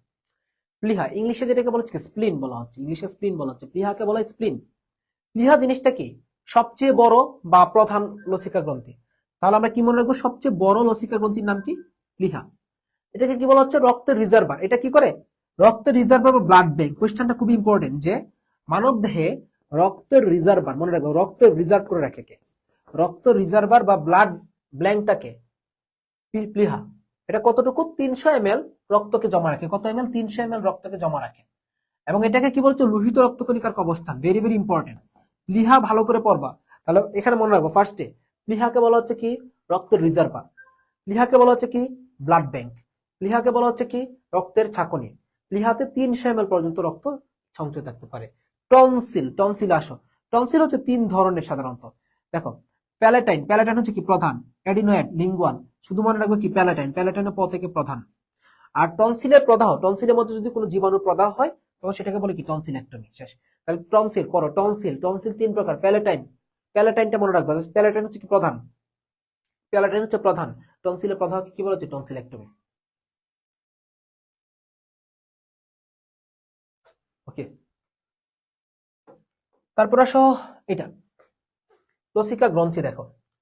ওকে, থাইমাস, থাইমাস লাগবে না। লিম্ফ নোড পড়া লাগবে না। লিম্ফ নোড কতগুলো থাকে? জাস্ট দেখবা 400 থেকে 700 থাকে লিম্ফ নোড। এই যে দেখবা তোমার বিভিন্ন জায়গায় গলায় হইতে পারে, বিভিন্ন জায়গায় ছোট ছোট কিছু নোডস থাকে। এই নোড গুলাকে বলা হচ্ছে তোমার কি? Lymph node. এগুলো কি 400 থেকে 700 পর্যন্ত থাকতে পারে। আর লাল অস্থিমজ্জা কি রক্তকণিকা তৈরি করে। এগুলো এই পেজটা না পড়লেও সমস্যা নেই। এখন আসুন আমাদের রক্তবাহিকা। তাহলে এই যে আমাদের হৃৎপিণ্ড থেকে রক্ত দেহের বিভিন্ন জায়গায় যাচ্ছে, বিভিন্ন জায়গা থেকে আসতেছে, এই জন্য কিছু বাহিকা লাগবে। তাহলে প্রথমে আসো ধমনী, তারপর আসে কি? শিরা, তারপর কি? কৈশিক জালিকা। ধমনী বা কি বলে? আর্টারি। ধমনী কি ইংলিশে বলা হচ্ছে কি? আর্টারি। তাহলে ধমনী মনে রাখবা, হৃৎপিণ্ড থেকে যা বের হয়, মনে রাখবা, হৃৎপিণ্ড থেকে যাই বের হবে তাই হচ্ছে কি? ধমনী। হৃৎপিণ্ড থেকে যাই বের হবে তাই কি? ধমনী। সকল ধমনী মনে রাখবা, সকল ধমনী কি করে? অক্সিজেন পরিবহন করে। সকল ধমনী অক্সিজেন পরিবহন করে, এক্সেপ্ট ব্যতিক্রমটাকে? পালমোনারি ধমনী। মনে রাখবা, পালমোনারি ধমনী ব্যতিক্রম, পালমোনারি শিরা ব্যতিক্রম। খুবই গুরুত্বপূর্ণ এটা, এটা বেশি পরিমাণে আসে। তাহলে পালমোনারি ধমনী কি করবে? কার্বন ডাইঅক্সাইড পরিবহন করে। তাহলে আমরা কি জানলাম? সকল ধমনী অক্সিজেন পরিবহন করে, আর ব্যতিক্রমকে? পালমোনারি ধমনী হচ্ছে তোমার কার্বন ডাইঅক্সাইড পরিবহন করতেছে। তো শিরার ক্ষেত্রে দেখো, হৃৎপিণ্ডে প্রবেশ করে। শিরা কি করে? দেখো, শিরা, শিরা হচ্ছে কি? দেহ থেকে যা কিছু হৃৎপিণ্ডে প্রবেশ করবে, দেহ থেকে যা কিছু হৃৎপিণ্ডে প্রবেশ করবে তাই শিরা। ইংরেজিতে বলা হচ্ছে ভেইন। তাহলে দেহ থেকে বের হইলো ধমনী, দেহের মধ্যে প্রবেশ করলো শিরা। শিরা কি নিয়ে আসবে? কার্বন ডাইঅক্সাইড পরিবহন করবে। এটা কি নিয়ে আসবে? Carbon dioxide. ব্যতিক্রমকে পালমোনারি শিরা। বলছিলাম যে পালমোনারি সবই ব্যতিক্রম। পালমোনারি বা ফুসফুসের শিরা কি করে? অক্সিজেন পরিবহন করে। হইলো? তাহলে রক্তবাহিকা আমাদের শেষ। আর কিছু থাকবে কি? কৈশিক জালিকা। তো কৈশিক জালিকা হচ্ছে কি? সাধারণত দেখো, এগুলো আসলে ভাগে ভাগে যায়। তুমি দেখো, তুমি কি করলাম, ধরো একটা মেইন রুট দিয়ে যাচ্ছ, তো তোমার বাড়ি তো মেইন রুটের পাশে না, ধরো আরো কিছু বাই রুট থাকে না, সেই বাই রুট গুলো হচ্ছে কি? কৈশিক জালিকা। বাই রুট গুলো হচ্ছে কি? কৈশিক জালিকা। একটু মাথায় রাখবা। এখন দেখো, ধরো তোমার ধমনী দিয়ে রক্তটা আসতেছে, এখানে রক্তটা আসতেছে। এখন তোমার কোষটা ধরো, বা তুমি এখানে একটা কোষ আছে, এই কোষ কি এত বড়, এখান থেকে নিবে কিভাবে পানি? তুমি দেখবা না যে যখন জমিতে পানি দেয়, মোটরের লাইন, এই লাইন থেকে দেখবা তোমার কি হয়, কিছু জিনিস হচ্ছে তোমার কি দেখবা সাব লাইন চলে যায়, সাব লাইন। এগুলো হচ্ছে সাব লাইন। এই সাব লাইন হচ্ছে কৈশিক জালিকা। এই যে কৈশিক জালিকা, এই যে কৈশিক জালিকা, এই যে কৈশিক জালিকা, এগুলোকে বলা হচ্ছে কৈশিক জালিকা বলা হচ্ছে। বুঝছো? তাহলে এই হচ্ছে কৈশিক জালিকা। আচ্ছা, এরপর আসো হৃৎপিণ্ড। চলো আমরা হৃৎপিণ্ড দেখি, বা হার্ট। হৃৎপিণ্ড দেখতে কিরকম? ত্রিকোণাকার হয় আমরা জানি। আচ্ছা, আর মনে রাখবা কি? ত্রিকোণাকারটা মনে রাখবা, এবং কি লালচে খয়েরি হয়। কি মনে রাখবা? লালচে খয়েরি কালারটা মনে রাখবা। ওজনটা দেখবা, পুরুষের কি হৃৎপিণ্ড বড়, 250 থেকে 390 গ্রাম। স্ত্রী দেহে 200 থেকে 275 গ্রাম। এইটা খুবই গুরুত্বপূর্ণ, যদি কোয়েশ্চেন আসে কখন এটা আসতে পারে। স্পন্দনটা, স্পন্দনটা খুবই খুবই গুরুত্বপূর্ণ। দেখো, স্পন্দন হচ্ছে একটা মানুষের জীবদ্দশায়, একটা মানুষের জীবদ্দশায় এই হৃৎপিণ্ড 2600 মিলিয়ন বার স্পন্দিত হইতে পারে। একটা মানুষের জীবদ্দশায় এই হৃৎপিণ্ড কত মিলিয়ন? 2600 মিলিয়ন বার স্পন্দিত হইতে পারে এবং 155 মিলিয়ন লিটার বা 1.5 লক্ষ টন রক্ত সরবরাহ করে। তাহলে দেখো, হৃৎপিণ্ড একটা মানুষের জীবদ্দশায় 2600 মিলিয়ন টন রক্ত পরিবহন করতে 2600 মিলিয়ন বার স্পন্দিত হচ্ছে এবং 155 মিলিয়ন লিটার বা 1.5 লক্ষ টন রক্ত হৃৎপিণ্ড দিয়ে আনাগোনা করে। ওকে, তারপর সে ভ্রূণাবস্থায় 4 সপ্তাহ বয়স থেকে, গত সপ্তাহ বয়স থেকে ভ্রূণাবস্থায় 4 সপ্তাহ যখন হয়ে যাবে তখন কি হৃৎপিণ্ড মানে স্পন্দনটা শুরু হচ্ছে। আবরণী আসো, আবরণী ক্ষেত্রে দেখো সাধারণত মনে রাখবো পেরি মানে কি আবরণী। আমি অনেকবার ক্লাসে বলছি যে পেরিকার্ডিয়াম মানে কি হৃৎপিণ্ডের আবরণী। পেরিকার্ডিয়াম নামক আবরণে আবৃত থাকবে, যেহেতু কি হৃৎপেশির নাম কি কার্ডিয়াক, হৃৎপেশি মানে কি কার্ডিয়াক, তাহলে এখান থেকে কি পেরিকার্ডিয়াম। আচ্ছা, পেরিকার্ডিয়ামের মাঝে যে স্তরটা এইটা থাকে, দেখো দুইটা স্তর। পেরিকার্ডিয়াম কয় স্তরী? 2 স্তরী। এটার মাঝে যে তরলটা থাকবে সেটাকে বলা হচ্ছে কি পেরিকার্ডিয়াল ফ্লুইড বা সেরাস ফ্লুইড বলা হচ্ছে। বাইরের স্তরটা কি তন্তুময়, ভেতরটা কি দেখো সেরাস পেরিকার্ডিয়াম। বাইরেরটার নাম তন্তুময় পেরিকার্ডিয়াম, ভেতরটা হচ্ছে কি সেরাস পেরিকার্ডিয়াম। আচ্ছা, তারপর বাইরে হচ্ছে কি প্যারাইটাল কোষ এবং কি ভেতরে হচ্ছে ভিসেরাল কোষ। শেষ।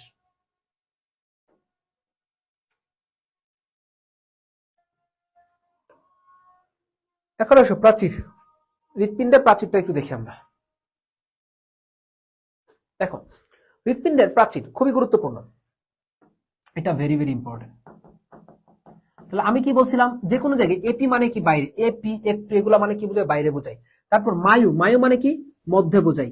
এন্ডো মানে কি ভেতরে বোঝাচ্ছে। তো এপি মানে বাইরে, মায়ু মানে মধ্যে, এন্ডো মানে ভেতরে। তাহলে এপিকার্ডিয়াম বাইরে, তাহলে বাইরের স্তর, বাইরে কি আসবে? সকল ময়লা আবর্জনা আসবে। তাহলে বাইরের স্তরে কি থাকবে? চর্বি থাকবে। মায়োকার্ডিয়াম মাঝে, মাঝে মানে কি মোটা, মোটা মানে কি পুরো। তাহলে কি সব থেকে পুরো, পুরো মোটা বা শক্তিশালী। কেন পুরো বা মোটা থাকে? কারণ এই মায়োকার্ডিয়াম থেকে অনেক বেশি এনার্জি তৈরি করতেছে। এনার্জিটা কেন লাগবে?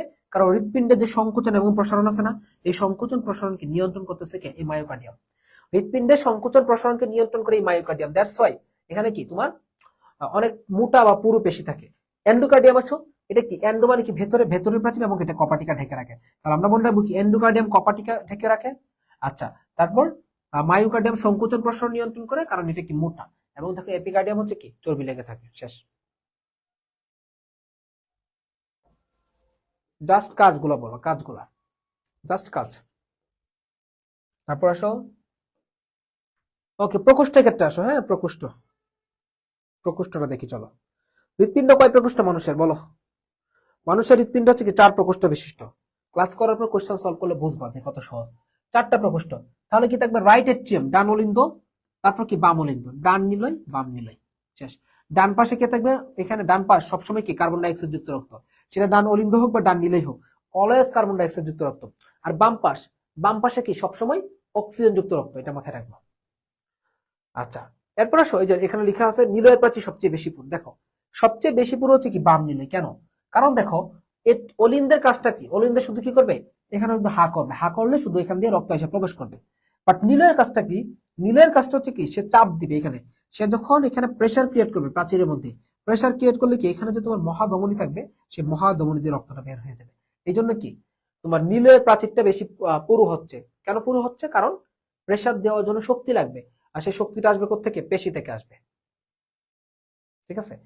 তাহলে এখন বলতে পারো ভাইয়া তাহলে বাম নিলয়টা কেন বেশি পুরু? কারণ দেখো এই বাম নিলয়ের সাথে কি থাকে জানো? মহাধমনী বা এওরটা থাকে। এই মহাধমনী বা এওরটা সমগ্র দেহে আছে রক্তটা নিয়ে যাচ্ছে। তারপর আসো কপাটিকা। দেখো এখন এই যে জায়গায় জায়গায় কপাটিকা থাকে, যাতে করে রক্ত কি উল্টো দিকে না যেতে পারে। খুবই ইম্পর্টেন্ট, জায়গায় জায়গায় কপাটিকা থাকে, রক্ত যাতে উল্টো দিকে ফিরে না যেতে পারে। এখন ফার্স্টে আসে ইনস্টিটিউশন কপাটিকা, শুরুর দিক থেকে আসে। এটা কোথায় থাকে? ইনফিরিয়র ভেনা কাবা এবং কি ডান অলিন্দের মাঝে। তাহলে কোথায় থাকে এটা? ইনফিরিয়র ভেনা কাবা। তাহলে ইনফিরিয়র ভেনা কাবা কোনটা? দেখো এইটা যদি কি হয়, ধরো এইটা যদি হৃৎপিণ্ড হয়, এইখান থেকে মানে শরীরে দেখো আমার হৃৎপিণ্ডের নিচের যে অঙ্গগুলো আছে, সেই অঙ্গগুলো থেকে রক্তটা যখন আমার হৃৎপিণ্ডে যায় প্রবেশ করবে, তাহলে যেই ধমনী বা যেই মহাশিরার মাধ্যমে দিয়ে এটা প্রবেশ করবে, সেই মহাশিরাকে বলা হচ্ছে কি ইনফিরিয়র ভেনা কাবা। এখন দেখো এটা যদি নিম্নমুখী, তার মানে কি রক্ত এদিকে চলে আসতে পারে না।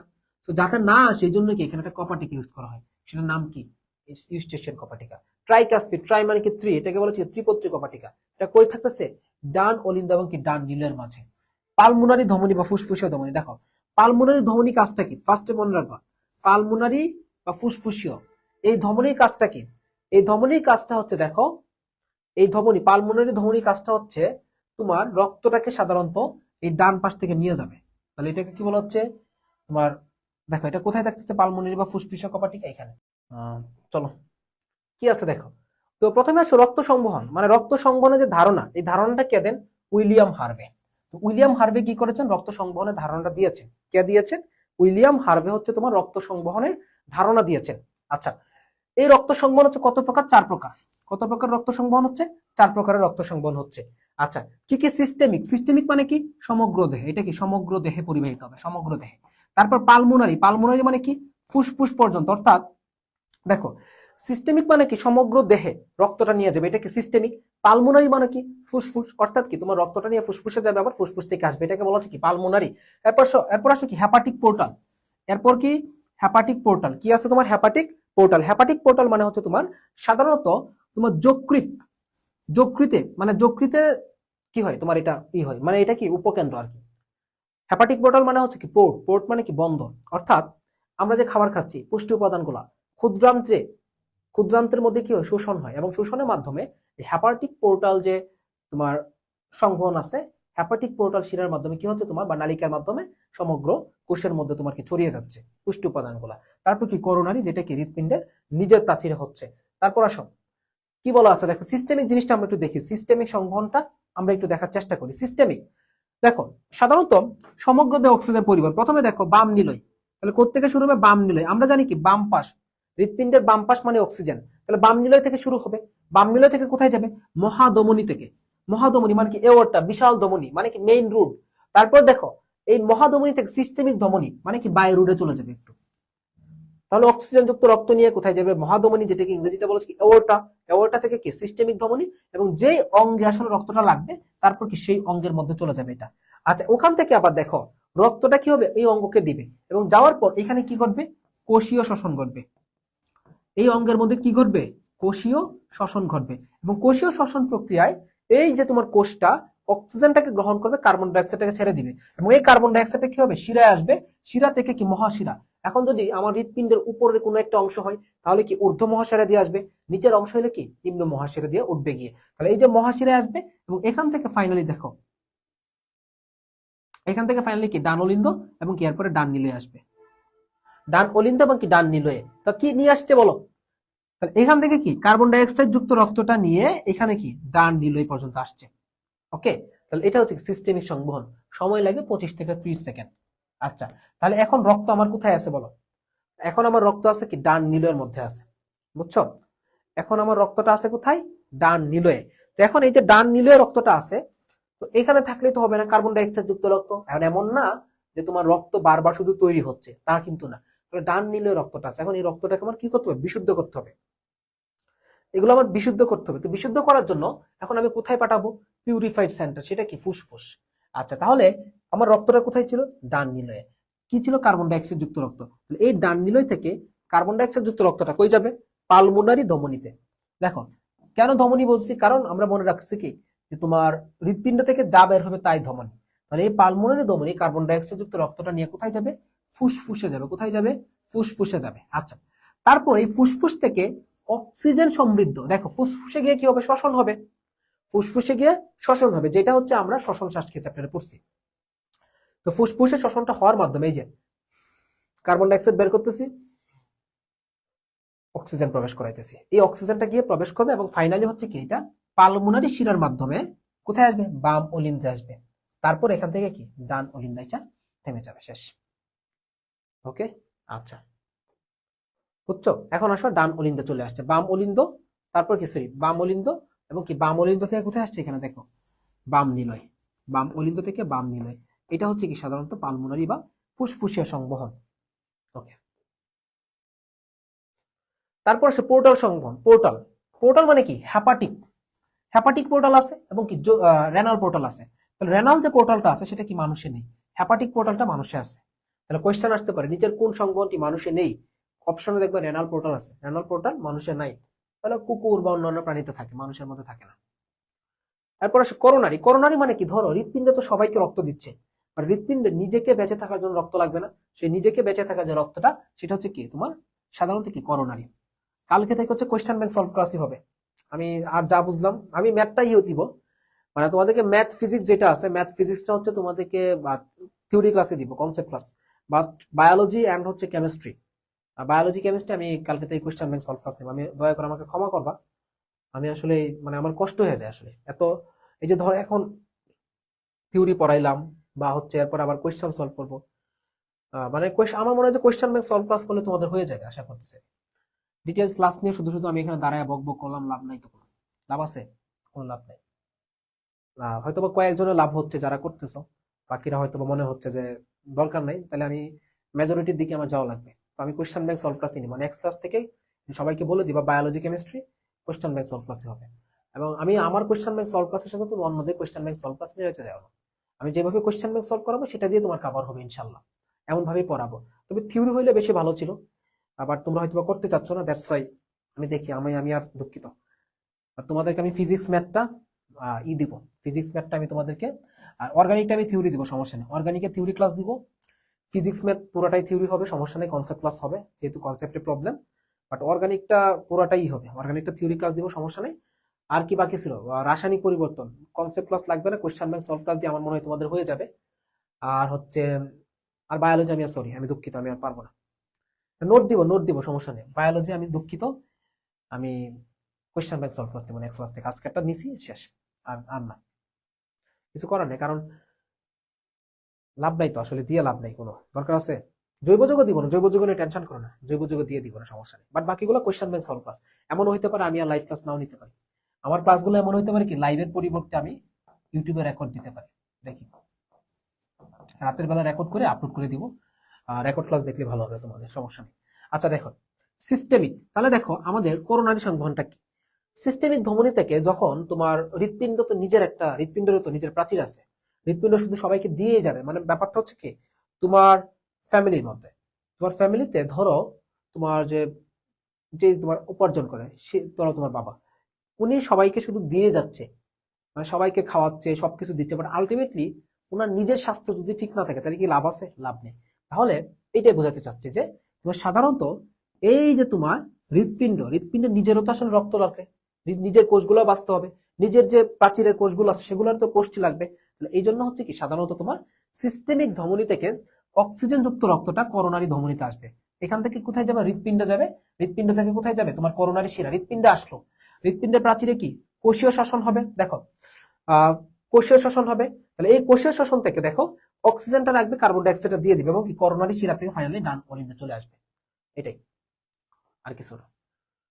ওকে, এখন আসলে কি কার্ডিয়াক চক্র, অর্থাৎ হৃৎপিণ্ড যে তোমার কি এই যে পাম্পিংটা হচ্ছে, এটা কি কার্ডিয়াক চক্র।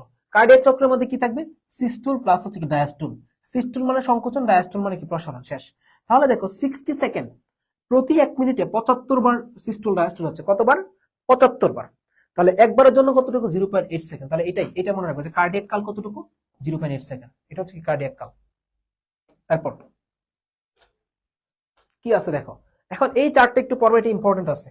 অলিন্দ এবং নিলয়, দেখো অলিন্দের সিস্টুল এবং কি ডায়াস্টুল, যেখানে যাও অলিন্দের ক্ষেত্রেও সিস্টুল ডায়াস্টুল কত সেকেন্ড? 0.8 সেকেন্ড। নিলয়ের ক্ষেত্রেও সিস্টুল ডায়াস্টুল কত সেকেন্ড? 0.8 সেকেন্ড হবে। তাহলে দেখো অলিন্দের সিস্টুল 0.1 সেকেন্ড, অলিন্দের ডায়াস্টুল 0.7 সেকেন্ড, তাহলে দুইটা যোগ করলে কি হয়ে গেছে? আচ্ছা, তারপর আসো সিস্টুলের ক্ষেত্রে দেখো, নিলয়ের সিস্টুল কি 0.3 সেকেন্ড, নিলয়ের ডায়াস্টুল হচ্ছে কি 0.5 সেকেন্ড। আচ্ছা, এখানে দুইটা সাউন্ড হয় এরকম, ওকে। তাহলে এই যে সাউন্ডটা হচ্ছে, এই সাউন্ডটাই হচ্ছে কি মূলত তোমার আমাদের হৃৎপিণ্ডের সাউন্ড। তাহলে দেখো এই সিস্টুলে কি থাকবে? লাভ।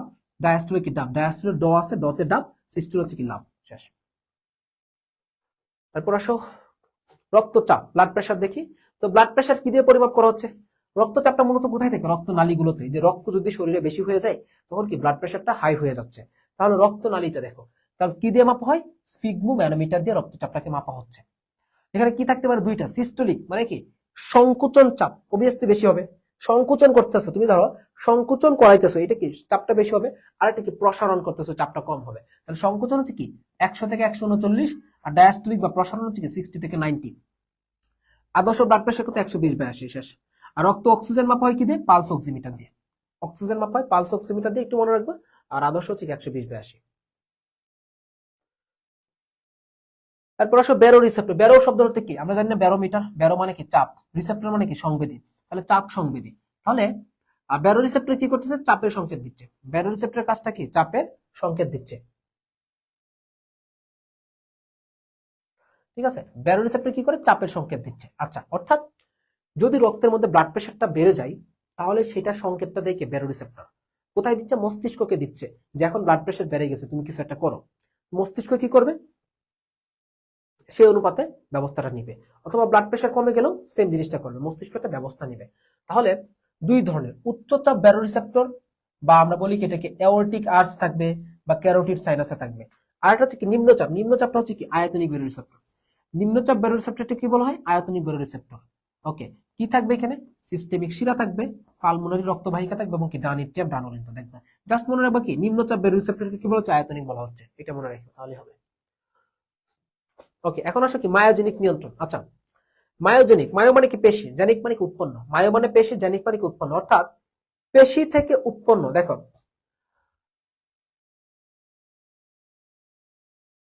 আচ্ছা দেখো, পেশি থেকে উৎপন্ন সাধারণত যে তোমার নিয়ন্ত্রণটা, পেশি থেকে উৎপন্ন নিয়ন্ত্রণ, সেটাকে বলা হচ্ছে কি মায়োজেনিক নিয়ন্ত্রণ বলা হচ্ছে। তাই হৃৎপিণ্ড তো স্বয়ংক্রিয়ভাবে নিয়ন্ত্রিত হচ্ছে, সেটা কি মায়োজেনিক নিয়ন্ত্রণের মাধ্যমে। তাহলে দেখো, চারটি জাংশনাল টিস্যু, জাংশন মানে কি সংযোগ, রেলওয়ে জাংশন থাকে। দেখা যাবে কি ধরো জামালপুর স্টেশনের সাথে ময়মনসিংহ স্টেশনের সংযোগ আছে, ময়মনসিংহের সাথে গফরগাঁও, গফরগাঁওয়ের সাথে ধরো আবার জয়দেবপুর।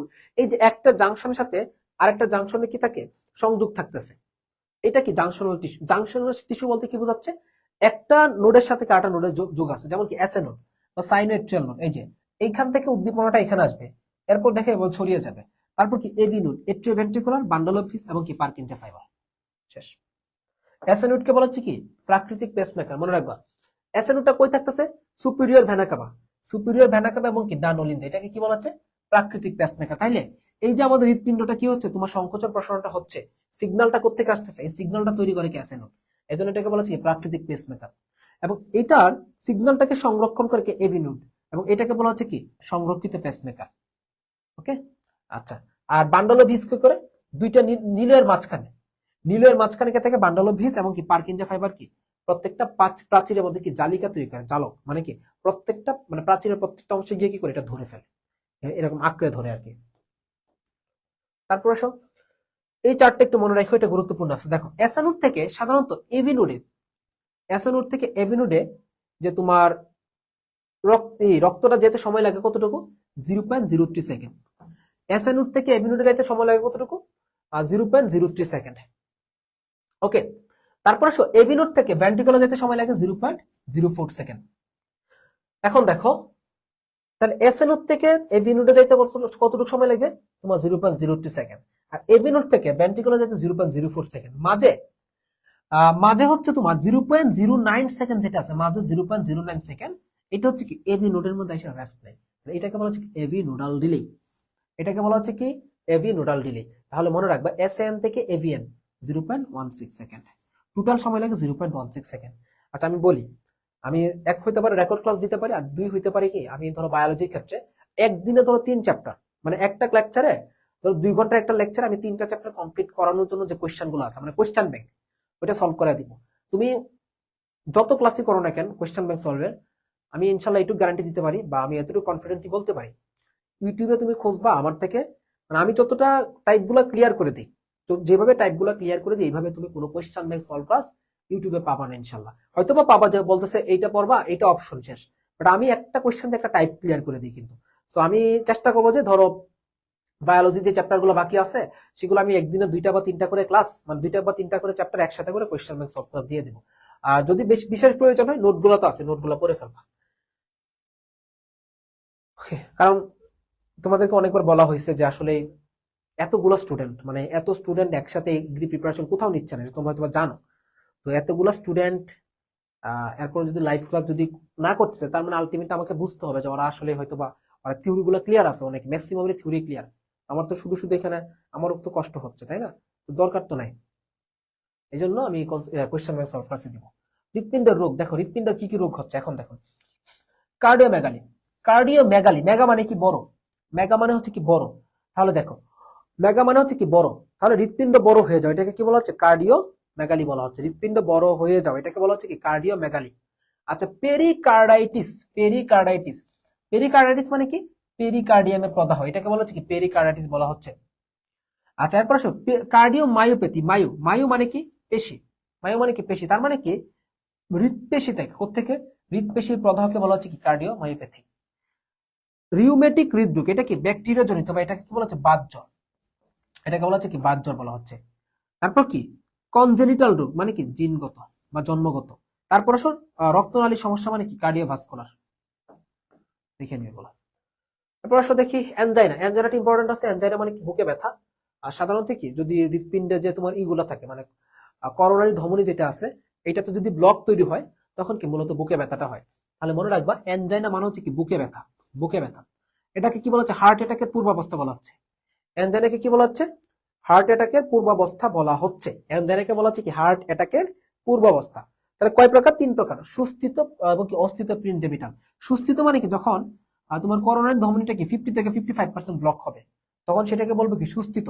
যখন 90 থেকে 99% ব্লক হবে তখন কি অস্থিত বলবো, এটা কি হার্ট অ্যাটাকের পূর্বাবস্থা বলা হয়। আর প্রিনজেমিটাল মানে কি হালকা বুকে ব্যথা হয়, এটা এমনি এমনি চলে যায়।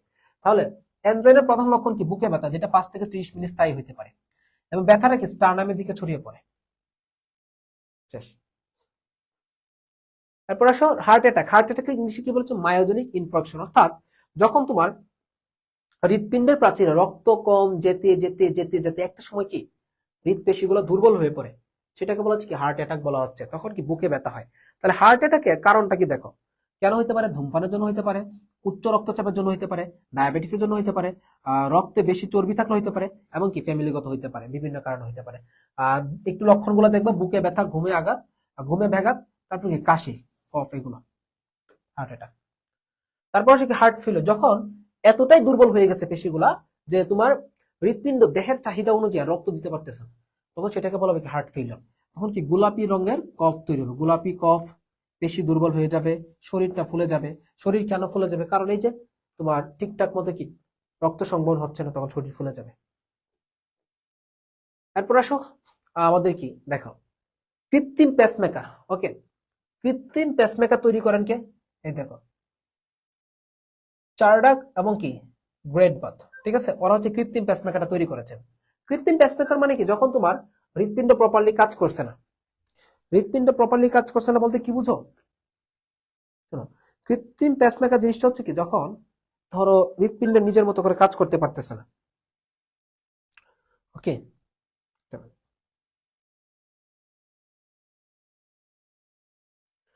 মানে কি যে হৃৎপিণ্ডে যে মায়োজনিক নিয়ন্ত্রণটা ঠিক মতো হচ্ছে না বা এসএনওটা ঠিক মতো কাজ করছে না, তখন সেটাকে আমরা সেখানে কি করাই তোমার হার্টে বলে না রিং পরানো হয়েছে বা কৃত্রিম, এটা কি রিং পরানোটা, এটা রিংটা একটা আছে, বাট কৃত্রিম পেসমেকার মানে কি ব্যাটারি লাগায় দেয় একটা। তাহলে দেখো তিনটা অংশ, ব্যাটারি, লিড বা তার এবং কি জেনারেটর। ব্যাটারিটাকে, এটা ইম্পর্টেন্ট। তাহলে কৃত্রিম পেসমেকার কি ব্যাটারি থেকে? লিথিয়াম এসভিও ব্যাটারি, বা শুধু লিথিয়াম ব্যাটারি, বুঝছো? লিথিয়াম শুধু ব্যাটারিটাকে, এটা হচ্ছে তোমার এটা প্রাইমারি ব্যাটারি, এটা প্রাইমারি ব্যাটারি। লিড বা তার, লিড বা তার হচ্ছে কি একটি থাকবে, কয়টি থাকবে? একটি। যদি একটি লিড থাকে তাহলে সেটা কোথায় থাকবে? ডান এট্রিয়াম অথবা কি ডান ভেন্ট্রিকুলার। যদি একটি লিড থাকে তাহলে সেটা কোথায় থাকবে? ডান এট্রিয়াম অথবা কোথায় থাকবে? ডান ভেন্ট্রিকুলার থাকবে, একটি লিড থাকলে। এরপর দুইটা থাকলে একটা কি ডান এট্রিয়াম আর একটা কি ডান ভেন্ট্রিকল। ওকে, তারপর আসো তিনটে থাকলে কি ডান এট্রিয়াম, ডান ভেন্ট্রিকল এবং কি বাম ভেন্ট্রিকল। দেখবে এগুলো সাইড করে ফেলো, আমি স্লাইড দিয়ে দিচ্ছি। ওপেন হার্ট সার্জারি, ওকে, আবিষ্কারকে বিগেলও। আচ্ছা, অন পাম্প প্রচলিত, অফ পাম্প কি প্রচলিত নয়। রোবটটা হচ্ছে কি নিখুঁত, রোবট হচ্ছে অন পাম্প। অন পাম্প বলতে কি বোঝায়? হৃৎপিণ্ডের কাজ বন্ধ থাকবে। দেখো এখানে কি হৃৎপিণ্ডটাকে অফ করে এখানে কি একটা বাইপাস, ইউজ করে, বাইপাস মেশিন ইউজ করা হয়। এই ইউজ করে তোমার সাধারণত হৃৎপিণ্ডের কাজটাকে অন করে রাখা হয়। ওকে, আর রোবটটাকে নিখুঁত। এনজিওপ্লাস্টি, সাধারণত যখন ব্লক হয়ে গেছে, এই যে দেখো এখানে ব্লক হয়ে গেছে, এখানে কি হবে জানো? এই ব্লকটাকে আমার সরাইতে হবে, সরানোর জন্য মূলত কি এনজিওপ্লাস্টি করা হয়। তাহলে দেখো আবিষ্কারগুলো দেখবা গ্র্যানজি, ঠিক আছে। তাহলে দেখো এখানে কি বেলুন, বেলুনটা অনেক সময় এখানে ফুলাই, ফুলাই কি করে তোমার এই যে তোমার কোলেস্টেরল বা লিপিড যেটা সেটাকে চাপ দিয়ে দেয়। তারপর লেজার, লেজার মানে কি করে এটাকে ভেঙে ফেলে। করোনারি স্ট্যান্টিং প্রচলিত, এখানে কি করে রিং লাগিয়ে দেয়। এরপর কি করোনারি অ্যাক্ট্রাক্টমি, শেষ। নামগুলো পড়বা। সবচেয়ে প্রচলিত কোনটা? করোনারি স্ট্যান্টিং, এটা জাস্ট পড়লেই হবে। করোনারি বাইপাস, বাইপাস মানে কি, যখন এত বেশি ব্লক হয়ে গেছে এটা আর হচ্ছে না এনজিওপ্লাস্টি করে, তখন কি হাত বা পা থেকে কোনো একটা রক্তনালী এনে লাগিয়ে দেওয়া হয়, এটা কি করোনারি বাইপাস। রোগ নির্ণয় কিভাবে নির্ণয় করা, এটা খুবই খুবই গুরুত্বপূর্ণ, এটা ভেরি ভেরি ইম্পর্টেন্ট। দেখো এক্সরে, এক্সরে মানে কি, মানে আমাদের দেখবে কিছু একটা হইলেই প্রথমে কি এক্সরে, মানে হৃৎপিণ্ডের অবস্থা জানা যায় কিসের মাধ্যমে, এক্সরের মাধ্যমে। ইসিজি, দেখো ইসিজি কেন করে, ইলেকট্রোকার্ডিওগ্রাম, এটা কি প্রাথমিক রোগ নির্ণয়। তুমি দেখবা হার্টে একটু প্রবলেম বা বুকে ব্যথা হলে হসপিটালে যাবা, ইসিজি আগে করবে, তার মানে কি এটা প্রাথমিক রোগ নির্ণয়। ইটিটি, ইলেকট্রো টলারেন্স টেস্ট বা এক্সারসাইজ টলারেন্স টেস্ট, অর্থাৎ তুমি ব্যায়াম বা কাজ করো, যখন ব্যায়াম অবস্থায় দেখবো অনেকে হাঁপিয়ে যাচ্ছে, ব্যায়াম অবস্থায় তোমার হৃৎপিণ্ড কতটুকু কার্যকর থাকে, এটা হচ্ছে কি ইটিটি। বিএনপি, ওকে, বিএনপি মানে কি হার্ট ফেলিওর নিশ্চিত হয়, বিএনপি দিয়ে কি হার্ট ফেলিওর নিশ্চিত হয়। করোনারি এনজিওগ্রাম, ব্লক দেখতে। এমআরআই, দেখো এমআরআই কি করে, সাধারণত পেশিগুলোকে পাউরুটির মতো স্তরে স্তরে দেখে, এমআরআই দিয়ে দেখায় কি তোমার হৃদরোগ ধারণা পাওয়া যায়। এরপর মনে রাখবো কি ট্রপোনিন 1, হার্ট অ্যাটাক নিশ্চিত হয়। শেষ শেষ, আমরা একটা কোয়েশ্চেন ব্যাংকে চলে যাচ্ছি, চলো যেটা আমাদের মেইন ক্লাস সেটাতে চলে যাই এখন।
ওকে, দেখো আমরা ডিরেক্ট যেটাতে দরকার সেটাতে চলে যাচ্ছে, question bank সলভে।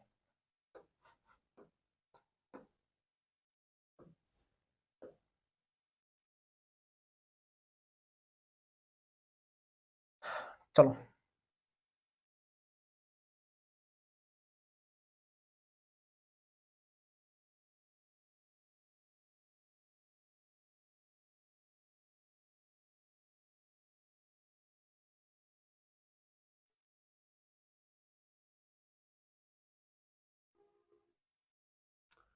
Okay first question, দেখো কোন ধরনের রক্তকণিকা অ্যান্টিবডি তৈরি করে, অ্যান্সার করো তোমরা, তোমরা অ্যান্সার করো দেখি।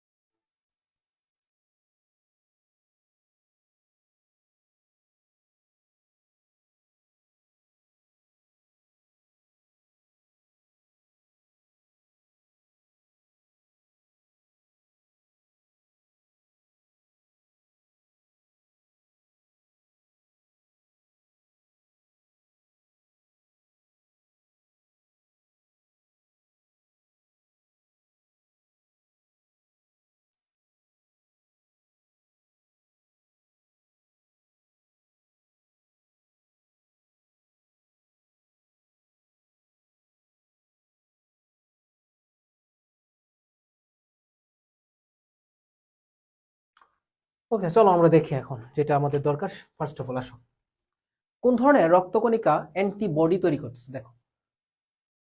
ওকে, তো আমরা কি জানি যে কোন রক্তকণিকা অ্যান্টিবডি তৈরি করে, বলো অ্যান্টিবডি তৈরি করতেছে কে? বলো দেখি। ওকে, অ্যান্টিবডি তৈরি করে নিউট্রোফিল, ফ্যাগোসাইটোসিস। নিউট্রোফিলের কাজ কি? ফ্যাগোসাইটোসিস, তাই না? আচ্ছা, তাহলে এরপর কি ইউসিনোফিলের কাজ কি? কৃমি ও অ্যালার্জি প্রতিরক্ষা, কৃমি ও অ্যালার্জি প্রতিরক্ষা। তারপর ব্যাসোফিল, ব্যাসোফিল মানে কি ক্ষার জাতীয়, এটা কি? ব্যাসোফিলের কাজ কি? হ্যাপারিন নিঃসরণ করে, হিস্টামিন, হ্যাপারিন হিস্টামিন এগুলো, হ্যাপারিন হিস্টামিন এগুলো হচ্ছে কি ব্যাসোফিল। তাহলে লিম্ফোসাইট কে করতেছে? লিম্ফোসাইট করতেছে। চলো তারপর আসো, মানবদেহে নিউক্লিয়াসবিহীন কোন কোষটি, নিউক্লিয়াসবিহীন কোষ কোনটি? 23-24 আসছে, তাহলে নিউক্লিয়াসবিহীন কোষ কোনটা? লোহিত রক্তকণিকা। আর কি আছে? অনুচক্রিকা। জাইগোটের পর প্রাথমিক কোষগুলোকে কি বলা হচ্ছে? আচ্ছা, জাইগোটের পর প্রাথমিক, এটা আমাদের এখানকার না। তারপর আসো, রক্ত জমাট সহায়তা করে কোনটি? রক্ত জমাট বাঁধতে সহায়তা করে কোনটি? বলো। রক্ত জমাট বাঁধতে সহায়তা করে কোনটি? ফুল পরে টুপ করে, ফুল পরে টুপ করে, এগ্রি 22-23 ফুল পরে টুপ করে। এই যে দেখো, ক্যালসিয়াম, ক্যালসিয়াম, ঠিক আছে, এই যে ক্যালসিয়াম। নিচের কোনটি বিলিরুবিন তৈরি করে? দেখো, বিলিরুবিন, নিচের কোনটি বিলিরুবিন তৈরি করে? বলো, নিচের কোনটি আসলে বিলিরুবিন তৈরি করতেছে? বলো তো দেখি। বিলিরুবিন কে? লোহিত রক্তকণিকা, শ্বেত রক্তকণিকা, অনুচক্রিকা, প্লাজমা। এই যে লোহিত রক্তকণিকা। 5, এগ্রি 21-22। এরপর আসো, রক্ত জমাট বাঁধার জন্য কোনটি, রক্ত জমাট বাঁধার জন্য কোনটি প্রয়োজন হয় না? দেখো, ফুল পরে টুপ করে, দেখো ফুল পরে টুপ করে, হরমোন, প্লাটিলেট, প্লাটিলেট, প্লাটিলেট তো লাগবে, প্রথ্রম্বিন লাগবে, ফিব্রিনোজেন লাগবে, লাগবে না কোনো হরমোন লাগবে না। নিচের কোনটি তৈরি প্রক্রিয়াকে এরিথ্রোপোয়েসিস বলে? দেখো, লোহিত রক্তকণিকা তৈরি প্রক্রিয়া, এই যে এরিথ্রোপোয়েসিস।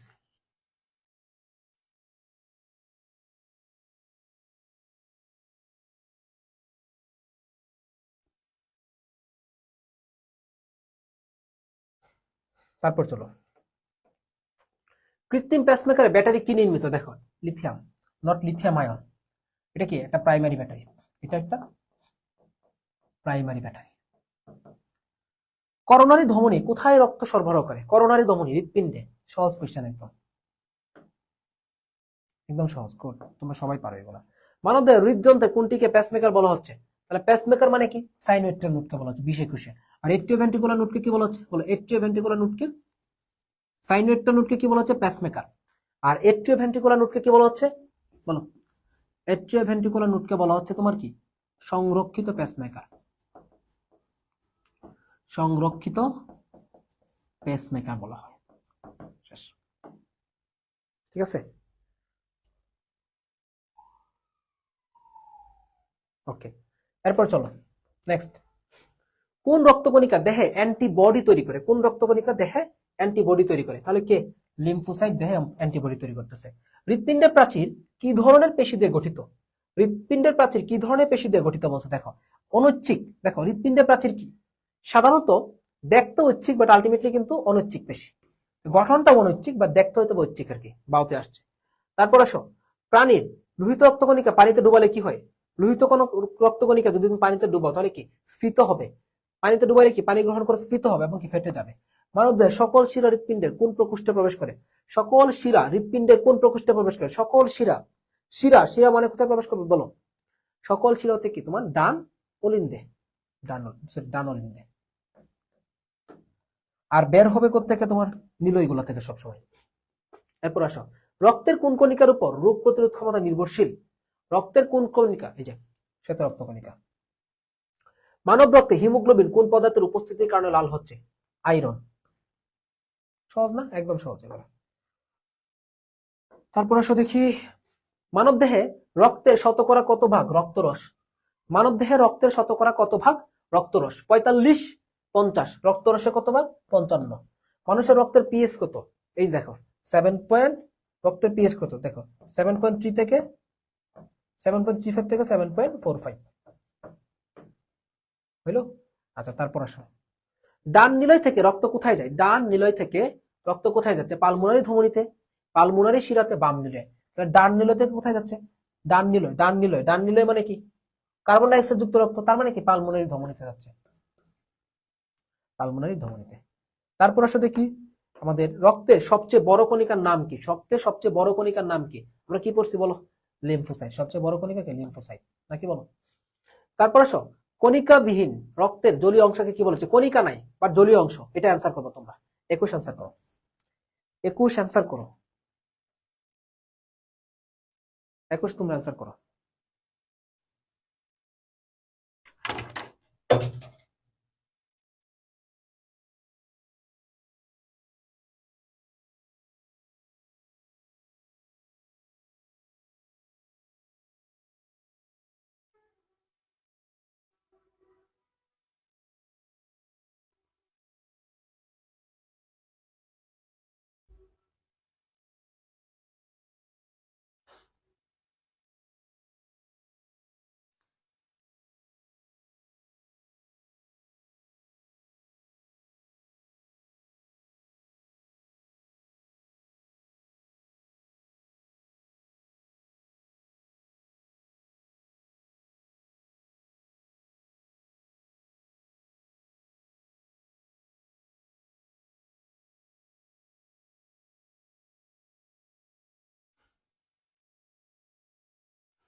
রক্ত কণিকা, কণিকাবিহীন রক্তের জলীয় অংশ, এটা নাম হচ্ছে সিরাম। যদি কণিকা থাকতো তাইলে কি প্লাজমা হইতো, বুঝছো?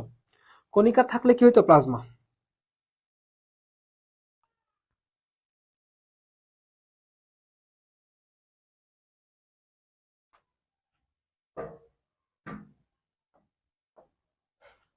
তারপর শোন, হৃৎপিণ্ডের প্রসারণকে কি বলে? দেখো, হৃৎপিণ্ডের প্রসারণকে কি বলতেছে? Systole, diastole. কি বলবে? ডায়াস্টোল। আর সংকোচনকে কি বলতেছে? সিস্টোল।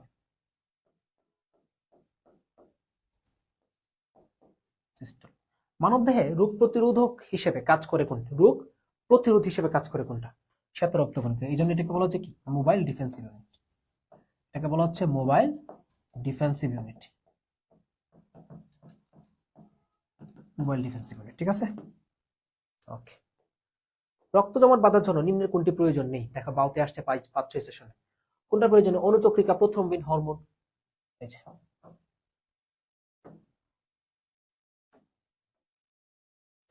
ওকে। তারপর আসো, স্তন্যপায়ী নিউক্লিয়াস বিহীন কোষ কোনটি? দেখো, এই যে আমরা জানি লোহিত রক্তকণিকা। খুবই ইজি কোয়েশ্চেন বা এগুলো ইজিলি পারবা তোমরা, এগুলো ইজিলি তোমরা পারবা। তাহলে দেখো, মানুষের রক্তে শ্বেত রক্তকণিকা লোহিত রক্তকণিকার অনুপাত কত? 7:1। আচ্ছা, এটা অ্যান্সার করো দেখি। শ্বেত রক্তকণিকা এবং কি লোহিত রক্তকণিকার অনুপাতটা বলো দেখি। বাউতে আসছে 14-15, সাউথে আসছে কি 18-19। 27 অ্যান্সার করো, 27।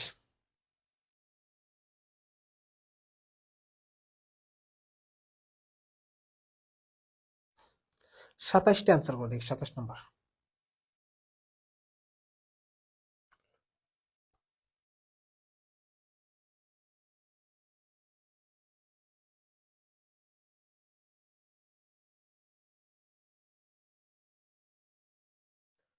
Good, very good. 27-এর এটা হবে। অনেকে আবার এ দাগাইতে পারতাম, এ দাগাইও না আবার, হ্যাঁ।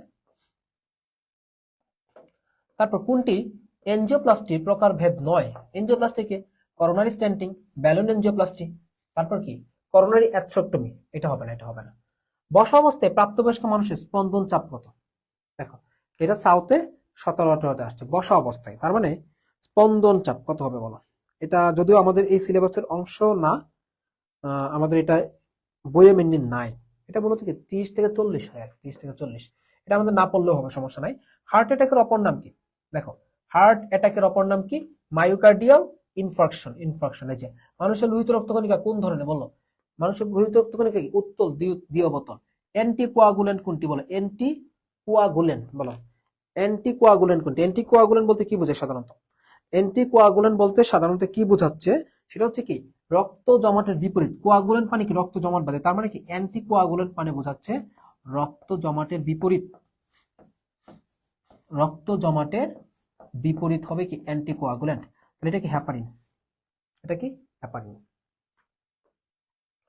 তারপরে চলো দেখি, আমাদের ফুসফুস হতে অক্সিজেন সমৃদ্ধ রক্ত গ্রহণ করে। ফুসফুস হতে অক্সিজেন সমৃদ্ধ রক্ত গ্রহণ করে কে? ফুসফুস হতে অক্সিজেন সমৃদ্ধ রক্ত গ্রহণ করে কে? ডান অলিন্দ, বাম অলিন্দ, সাইনাস ভেনাস। ফুসফুস থেকে অক্সিজেন যুক্ত রক্তটা কে গ্রহণ করবে? বাম পাশে, বাম অলিন্দ। প্রতিটি লোহিত রক্তকণিকা হিমোগ্লোবিনের পরিমাণ কত বলো? এই দেখছো, এটা কোথায়? সাউথে বা সিলেটে 14-15তে আসছে। কত হবে? 29 হবে। এটা 29 পিকোগ্রাম। এখন আর এগুলো আসবে না, যদিও এগুলো এখন আর সময় নাই আসার মতো। বাকি যা আছে এমনি পারবা, বাকি সব তুমি এমনি পারবা। ক্লাস এই পর্যন্তই। তো আমি ইনশাল্লাহ এখন থেকে এটাই বললাম যে তোমাদের থিওরি ক্লাস আমি আর বায়োলজি দিচ্ছি না। অনেকগুলো হয়েছে। কি কি চ্যাপ্টার হয়েছে দেখো তো? কোষ এর গঠন হয়েছে, কোষ বিভাজন হয়েছে, তারপর হচ্ছে তোমার কি জীব প্রযুক্তি হয়ে গেছে, টিস্যু হয়েছে না, জীব প্রযুক্তি হয়ে গেছে। আর কি হইলো দেখি তো একটু, আমি ক্লাস করা দেখি কি কি হয়েছে।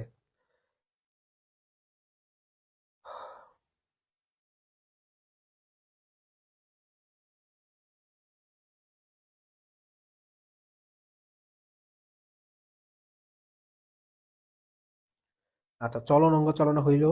তারপর হচ্ছে তোমার জিন তত্ত্ব বিবর্তন, সরি জিন তত্ত্ব না, মানে